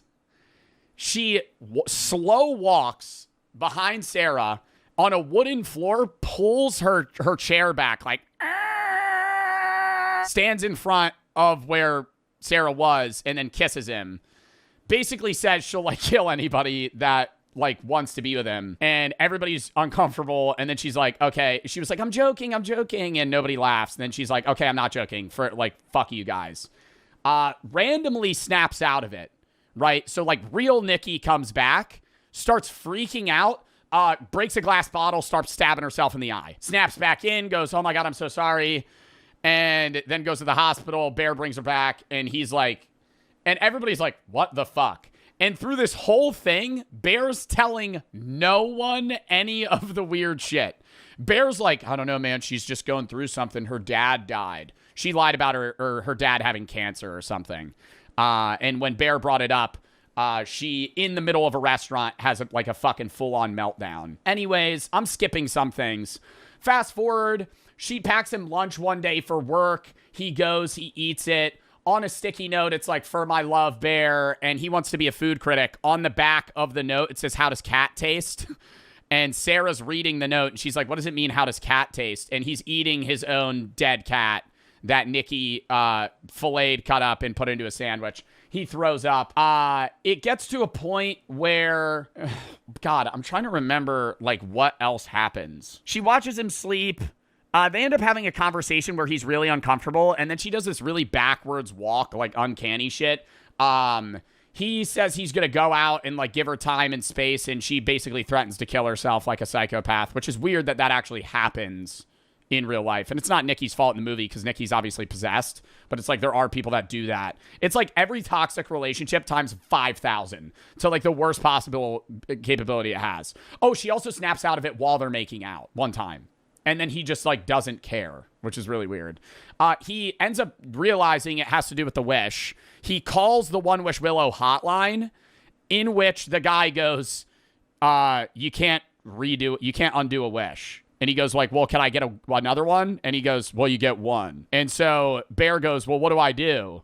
And the guy goes, well, you could kill yourself. And he's like, what? And he's like, oh, well, the wish only lasts till you die. So then Bear's like, well, I don't want to kill myself. So he, like, just keeps trying to be, he's basically like, Nikki, if you love me, you got to be normal. And she's like, okay. She'll have, like, a bout of being normal and then immediately be weird again. And he ends up going to Ian. Well, Sarah ends up telling him that Ian's been fucking Nikki and didn't tell him. And Sarah's like, I know Nikki's not in love with you because Nikki's been sleeping with Ian. So what the fuck's happening? And Bear's like, well, oh, like, I didn't know that. He ends up sitting in a car with Sarah. He ends up finding out, like, Sarah likes him, and they were going to kiss. And as they were about to kiss, Nikki runs through the windshield, smashes Nikki's head in, kills her, and then wraps around the back. And she's like, well, Bear, you did this. This is your fault. And then they hide the body. So they get rid of a body. They murder someone. They hide the body. Then... Bro, you're saying spoilers. The whole movie's a spoiler, dork. They hide the body, and then Bear finally has the bright idea of going back to the store and getting another One Wish Willow and trying to get his friend to undo the wish by using their wish. So he goes to Ian, this guy, and he goes, you're not going to believe me. Nikki's possessed. I asked her for love me more than the world, blah, blah, blah. You need to undo this wish. This is what you need to say. Ian goes, bullshit, I wish for $1 billion. Snaps it, $1 billion falls from the sky. Ian goes, fuck. And Bear goes, fuck. Bear's next bright idea is to buy another One Wish Willow and bring it to Nikki. And say, Nikki, wish that you never loved me. Go to a homeless person, give him $20, and go say this and snap the stick. Are you a fucking idiot? I'm going to buy 100 of those One Wish Willows. I'm walking on the side of the road, and I'm saying, say this, snap it, and I'll give you $20. And a homeless guy's doing it. You're a jack off. You know, you're a jerk off. You're an idiot, right? Why did he not do that? So he ends up going back to the house, tries to get her to do it. She has a fucking revolver she got somehow. She's covered in blood. And she's like, you're going to shove this revolver up my vagina. And he's like, whoa. Ian comes in the door and goes, dude, it's $1 billion. It's real. Bang! She kills him. So now both of his friends are dead. And she like lays on him crying. And he's like, I'm going to go to the bathroom and freshen up. She tries breaking in. And then Bear has the gun. He is going to shoot himself. Chickens out. Ends up swallowing a bunch of pills. And as he's about to he swallows a bunch of pills so he ODs. And he tries to gag himself to throw him up because he chickens out. But as he chickens out, you hear the One Wish Willow snap. And then he goes, and Nikki wished for him to love her more than anything in the world. So he doesn't throw up the pills. He goes, they make out. They're all demonically in love with each other. And then he ODs, as he would, because he took fucking 40 pills. And dies. And right before he fully dies and his heart stops, Nikki has a gun in her mouth and she's about to fucking kill herself and then snaps out of it because he's dead. And then she just screams and the movie ends. Did I miss anything? He herself is nudging him to... I don't know. Now let's watch an analysis and we'll get more in depth. Ask the question. Nikki, wait. I was going to ask you, What? I lost my train of thought. What else? Oh, he's such a loser, man. It's just like, it pisses you. The whole time it pisses you off. You're like, just fucking say something. Oh, just say something. Hey. But he finds himself unable to ask, cursing himself as Nikki walks away from his car. The incest poem? Oh, when they were at the party, Nikki pulled a block and then read a really weird poem about, like, if you don't fuck me, I'll cut your dick off and shove it inside me. And then she was like, only a branch from a willow tree could conjure or some shit. Yeah, it was really weird. And towards her house, he takes out his... Yeah, in front of everyone, she reads a poem basically being like, you're going to fuck me tonight. Like... One Wish Willow, a novelty toy that he bought at an occultic store. And that's when he makes his one wish. I wish Nikki Freeman loved me more than anyone in the entire world. Like, why would you say it? Why would you word it like that? Like, if I had that and I had a crush on that girl, I'd be like, I wish me and Nikki were dating. It's not like you could wish that. You'd be like, oh, I wish I had the confidence to ask her out. Boom. I wish she found me attractive. Like, boom. And then you work off that. Like, and then he snaps the stick. Well, it's a classic case of be careful what you wish for, because this ritual is devastatingly effective. Or is it? We'll get to that. It seems to possess Nikki's body with a spirit, or a doppelganger, with an insatiable desire to be united to Bear. And the torment that this brings about actually expresses something of the biblical understanding of judgment. You see it in Romans 1. God's judgment on humanity, in our fallenness, in our rejection of him, is to hand us over to our wicked desires. It turns out that getting what we want in our fallen state is hellish. Of course, the Bible doesn't end there. There is a light shining in the midst of that darkness. There is a savior. In the film, what unfolds is incredibly bleak. It's an out-and-out tragedy, but I think it leaves us with a longing for something more. I love this. I love this movie. Like, it is it's filmed so well, too. Like, down to the camera angles, man. Like, the scene where Sarah and Bear are talking, and it's not panning, like, if you're the car, it's not panning like this. It's going... So it's catching their perspectives. There's two cameras, and it's like as they talk, it pans, and you just see, like, the window, and you know something's going to happen. Like, I remember I leaned over, and I'm like, one of these motherfuckers is going to die right now. Like, somebody's going to come crash the party. The Baltic store where Bear purchases the One Wish Willow is called the Green Man. In modern New Age circles, the Green Man has become regarded as a pagan fertility symbol. But actually going further back in time, the Green Man has been a prominent symbol in Christian art and architecture. In the medieval collection of tales, The Legend of the Rood, there is an intriguing story of Seth burying his father Adam, the first human being. According to the story, while Adam was dying, Seth placed 3 seeds under his tongue. These sprouted and grew into a tree, nourished by Adam's decaying corpse, and the wood from that tree was used to make the cross on which Jesus, known as the second Adam, was crucified. So the Green Man, however it's appropriated nowadays, is a Christ-haunted symbol. The possibility of curse being lifted, of life coming from death, hangs in the air for much of the movie, and we as an audience, as we continue this blistering descent into darkness, our yearning for resolution alongside the characters grows ever stronger. Anyway. The best thing that I saw somebody come up wish-wise, like monetarily, isn't wishing for $1 billion. It was somebody saying, I wish for a credit card that has no limit, only I could use it, I can never lose it, and I can buy anything I ever want with it. I could pay anything I want with it. So it's like you basically phrase it to where it's like, I don't have money, but I have the capability to buy anything I want without fucking up the economy.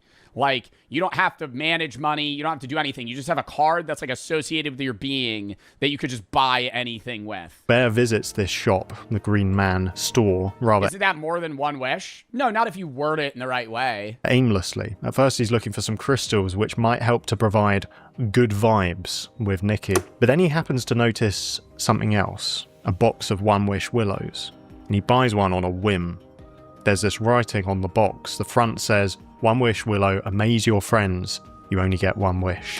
And the back says, spark the middle and break in half. Usage, open the package to a magical jingle and a fun pop surprise. Hold the One Wish Willow gently, break it in half and state your wish clearly. Wait up to 24 hours for your wish to come true. Disposal. After granting your wish, the One Wish Willow loses its magical properties. Now that's fascinating. The text implies that you should state your wish before breaking the stick in. How are you going to pay off a credit card? It has unlimited money. I wish I have a card that has unlimited money. It'd just be like a card that gets you anything for free. Half. But Bear states his wish and then breaks the stick. It's a subtle detail, and I'm not saying that everything would have panned out okay if Bear had only followed the exact order on the box. But it's notable nonetheless. On the right-hand side of the box, Oh, you break it, then say your wish. so we can just about see that the company is called Tabby Cat Curiosities. That, of course, has personal resonance for Bear because the film begins with his cat Sandy dying after getting into a bottle of oxycodone, a highly addictive painkiller. There's even a website listed above the logo, www.tabbycatcuriosities.com. I tried going to the website, by the way, but it didn't work. And beneath the logo, the box says, contact us if you have any problems or questions with your One Wish Willow products. Please contact our customer service number at 1-323-747-7118. We're here to help.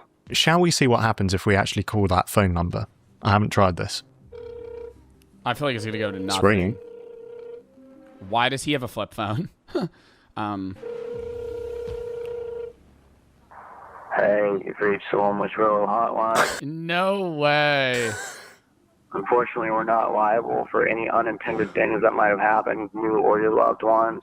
That includes property damages, psychological distress, emotional trauma, extreme personality changes, including special displays of love, bodily harm, death, or anything resembling possession and stuff like that.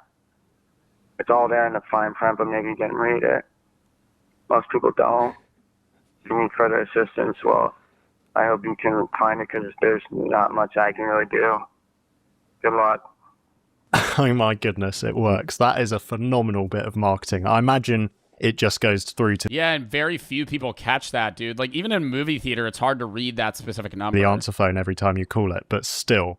On the subject I'm not calling it. to the phone number, I might be wrong about this. I need to check when the film comes out on streaming, but when Bear rings the helpline, I'm almost certain that he dials a different number to the one that's on the back of the box. If I remember rightly, he actually dials something like 10234567. I might be wrong about that, but I was watching the cinema screen quite carefully, and I'm not calling it. That's what my brain took in. If it turns out to be wrong, obviously disregard this section of the video, but if I'm right, that would be another intriguing departure from what's written on the box, contributing to this sense that we as an audience can't be entirely sure of what we're seeing. The box is naive and playful in its packaging. The reality is much worse. On the subject of consecutive numbers, it's notable that when Bear wakes up in the middle of the night and Nikki starts acting really creepily, the time he wakes up is 3:45 a.m. Many have noticed... Isn't that like the ghost hour, or like when everything becomes like... Don't they always say, I don't know if it's like folklore or movies or what, but people always say like the waking hour for ghosts is like between 3 and 4 in the morning. That this time might be a reference to the witching hour. Yeah. Some Christian traditions have regarded 3 a.m. as the devil's hour because it's an inversion of 3 p.m., which is traditionally believed to be the time that Christ died on the cross. So the film might be picking up on some of those things. On this channel, I discuss film from a theological perspective because I genuinely believe that the Bible describes reality and helps to unveil layers of meaning in these movies, whether that's intentional on the part of the filmmakers or not. I often get comments saying things like, I'm not a Christian. What is this? Is this an ad? Yeah. It's not made explicit, but I think there are multiple signs that Nikki is demonically possessed in this movie. Whatever it is, it functions in that manner. Immediately after Bear makes... I don't know. Like, initially, I didn't think she was demonically... Okay, no, I did. Because very soon into him making the wish, or very soon after him making the wish, she has, like, multiple moments where she snaps out, screams, freaks out, and then snaps back in.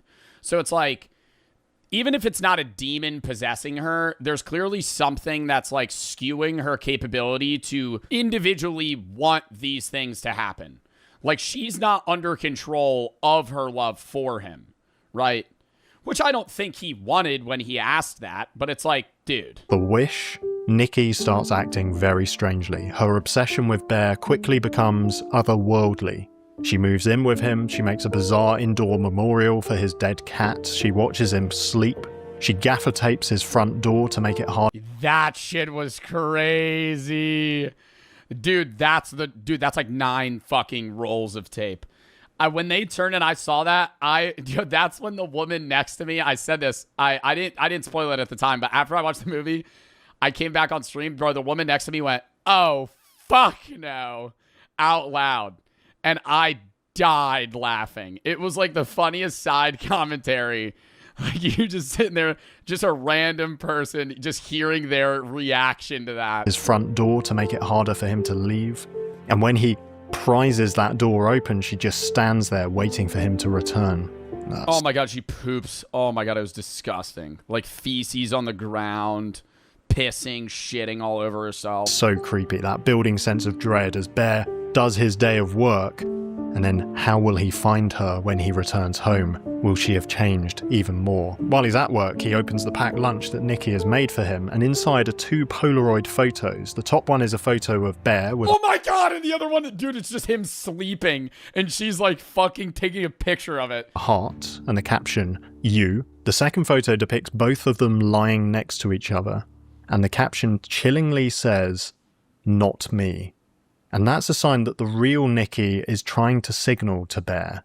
The Nikki who is obsessing over him is not the real Nikki. The real Nikki is trapped somewhere within.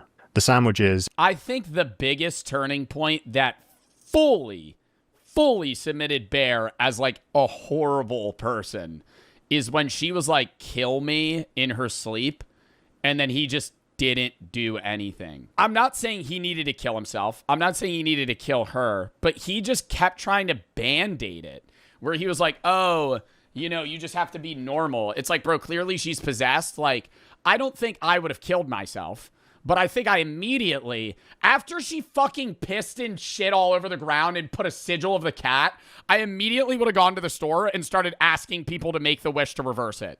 Like, I would have tried to, like, stop then. In the lunchbox are filled with the meat of Bear's deceased cat. He did say, what's so bad about being with me? Yeah. Grim. Is that the sort of thing that a person who genuinely loves Bear would do? No. It's bizarre. It's disturbing. It's a form of torment. I think throughout this film, we are seeing a demon's torment. Bro, and the shittiest part is when you think, like, the movie ends and you're like, oh, fuck, Nikki snapped back into it. Bro, Nikki now is going to go to jail for the rest of her life because nobody's going to believe that the One Wish Willow is real. And she already used her One Wish Willow, so she can't get out of this, right? She can't go to the store, buy One Wish Willow, and get out. She's going to be charged with triple homicide. She's going to be charged with killing 3 people. Like, it's masquerading as being in love with Bear. The demon can keep up the act to some degree, but the mask slips quite catastrophically in a lot of places. Does your dad really have cancer? No. No. What? No. Don't do that! Bear is beginning to panic, so yo, that scene was fun. Yeah, I don't think that's my favorite scene, but that's like, oh my God, in the middle of the restaurant, everybody turning. Holy shit, the pure panic you would have. He calls the helpline on. Because it's not like scary, it's like, oh my God, this is like the worst thing you could do at a restaurant. The back of the box. And like the staff that we encounter at the Green Man's store, just like a child meltdown. The person on the other end of the line is worryingly laid back. He sounds bored. What's up? I was calling to see if there's a way I can alter a wish. Like to cancel your wish? No. It's okay to keep the... I just want to know if I can... Ah, see, right there, bro. Yes. What? He got that, bro. You ask for a girl to fall in love with you, she stands in place for 9 hours, duct tapes your door shut, and poops all over herself. And you're like, nah, I could fix this. Whoa. Like, alter it a little. I'm sorry, we don't really do that. No? If you have any questions about how the wish... Why would you not cancel it? Well, he can't cancel it. I'm saying he just didn't say... He should have said, yeah, I want to cancel it. Either way, later on in the conversation, he goes, well, the only way you solve this is if you kill yourself. Works, or if you read the back of the box. Is it even real? Yeah, it's real. No, I know that is her love real? Oh my God, he goes, do you want to talk to her? Oh my God, I forgot about that. He goes, do you want to talk to her? And he puts her on the phone. Well, he doesn't put her on the phone. He just like lets him hear what's happening inside the house. And inside the house, she's just screaming for like 8 hours straight. Screaming. Just because you chose this for her doesn't make it less real. Oh, that is a chilling line, isn't it? And Bear will come to see that it's a lie. The obsessive love for him that is being expressed through Nikki's body is not genuine, it's demonic. And therefore it's not love, it's a fleshly, all-consuming addiction. That's what Bear has unleashed. It's also on this phone call that Bear learns how he can break the curse. So she's just stuck like this forever? Well, yeah, I mean, as long as you live. As long as I live? And then something even more disturbing happens. The man on the other end of the line offers Bear an opportunity to speak to Nikki. We hear her anguished screams over the phone line. Is that the real Nikki? Oh, I didn't even think about that. I didn't even think about that. I was thinking that when he put Nikki on the phone, it was just actual Nikki's like body talking. I didn't think it was like, oh, her trapped in her own brain. It's real Nikki. The one who has been imprisoned and suppressed by Bear's wish. Perhaps At Ian's house party, Nikki silences everyone through a dark, incestuous retelling of Hansel and Gretel. So it's really weird. It's about Gretel seducing Hansel, basically. Again, it's so carnal. It's pure, self-centered obsession, not self-giving love. And it ends with Gretel saying, "Hansel is my soul, a love that only the branch of a willow tree could conjure." A love only the branch of a willow tree could conjure. And that line is Yo, and after all, that's what I also can't believe. Like, the friends saw Nikki have that meltdown, stab herself in the eye with a glass bottle, and then, like, next day, they were just like, yeah, that was weird.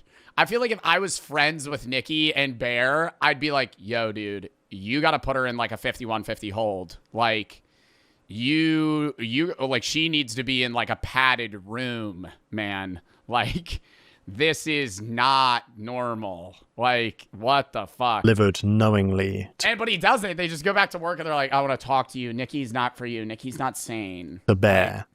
What? I think the demon knows I'd be it. like, bro, she just stabbed herself in the eye. What's a 51-50 hold? Where you're basically forced to, like, be in a hospital because you're a threat to yourself. Exactly what's going on. It's tormenting the real Nikki, suppressing her, and it's also tormenting Bear. The party ends with Nikki stabbing herself in the face with a broken bottle. Is that the real Nikki, piercing through, desperate for her torment to end? Probably, because later that night, when Bear gets out of bed, Nikki is asleep. And in that state, we seem to get another moment of the real Nikki piercing through. She begs Bear to take her life, to release her from this torment. And this moment reminds me a bit of The Exorcist. When the young possessed girl Regan is asleep, the priests find the words "help me" engraved onto her belly. That sense of the real Regan who has been suppressed by the demon, piercing through, crying out for help. And a key dimension of the film is that the protagonist, Bear, is actually a really horrible character. He says to the real Nikki something like, "It's not so bad being with me, is it?" And then he leaves the room. Part of him wants to keep this going. He doesn't love the obsessive version of Nikki. He's scared of that, obviously. But equally, he doesn't want to listen to the real Nikki. What he really wants is someone in between, which again would be a figment of his imagination, a fantasy. The car scene is truly shocking. Bear and Sarah share a genuine moment of connection. She's this figure who has quietly loved him all this time, and Bear starts to recognize that and possibly even reciprocate it. Yeah, and that really, like, annoys me. It, like, really annoys me because I'm like, bro, if he didn't do the One Wish Willow shit and then went to work for, like, a week, Sarah probably still would have confessed her attraction to Bear and they would have been dating. Like, and everything would have been fine. Like, everything would have been fine. He would have moved on and he would have gone, Nikki's not for me. You know? But at that moment, the possessed Nikki arrives to smash Sarah's head with a brick. It's deeply... Oh, it was with a brick? I thought she just smashed her head into a steering wheel like 15 times. traumatic to watch. But when he gets home, things are truly out of control. The house has been turned into this horrifying shrine. Sarah's corpse has been placed on a chair, and all her clothes have been removed. Oh, I forgot about that. Oh my God, I forgot about that.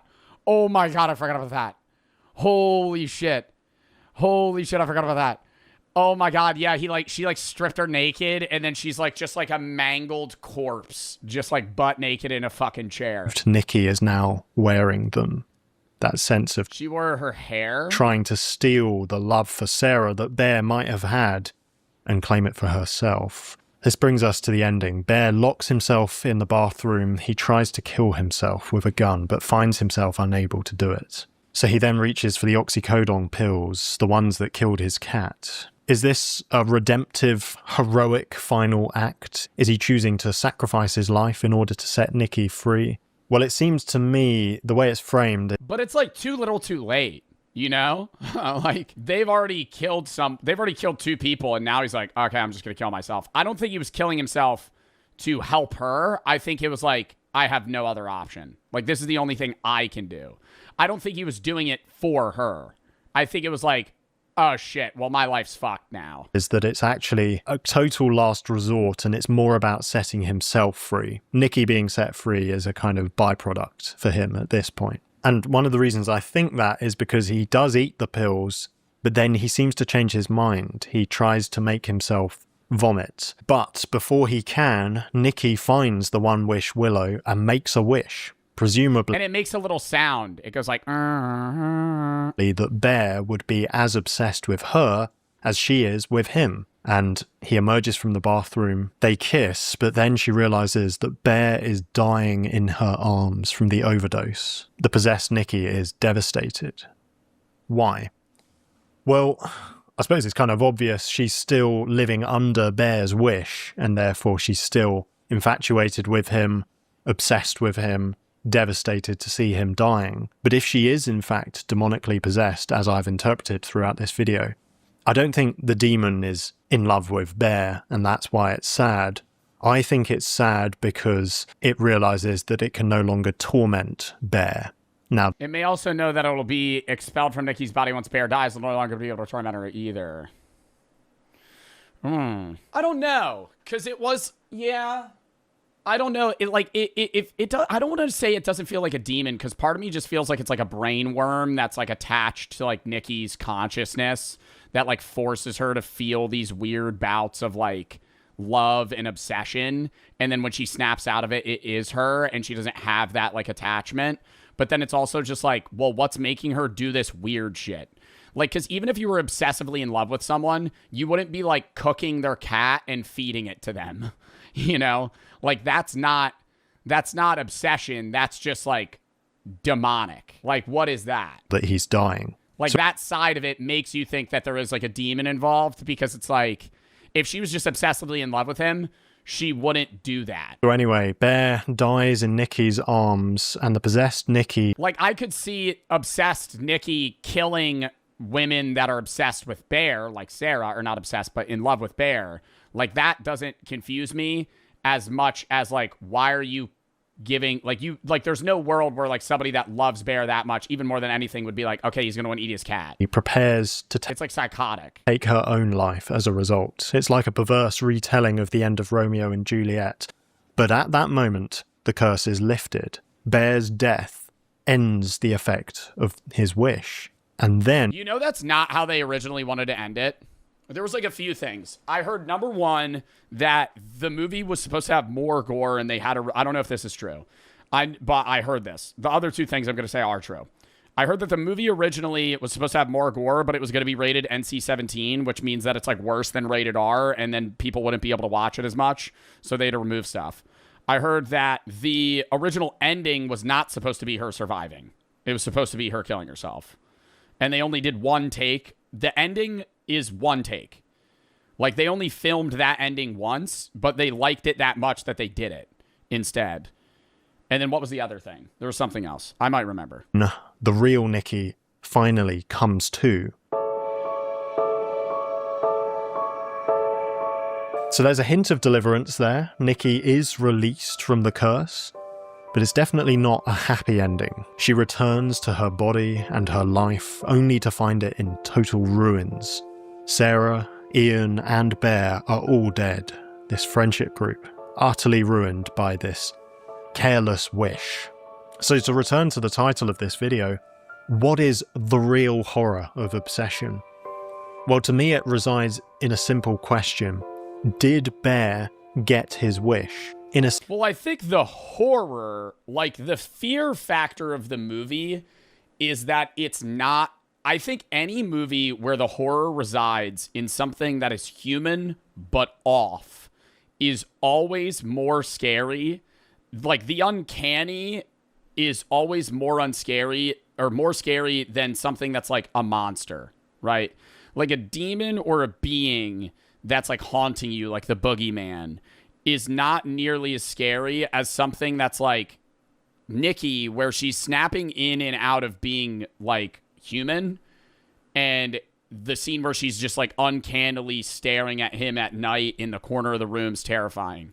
Where she fucking snaps in and out of it, and she's walking backwards and like poetically talking about how she's gonna kill herself and her blood's gonna go cold if fucking Bear leaves.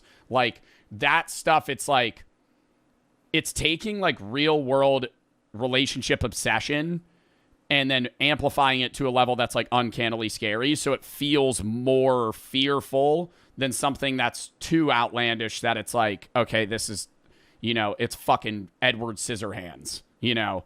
It's a Texas Chainsaw Massacre. Like, sense, yes, his wish was very clear.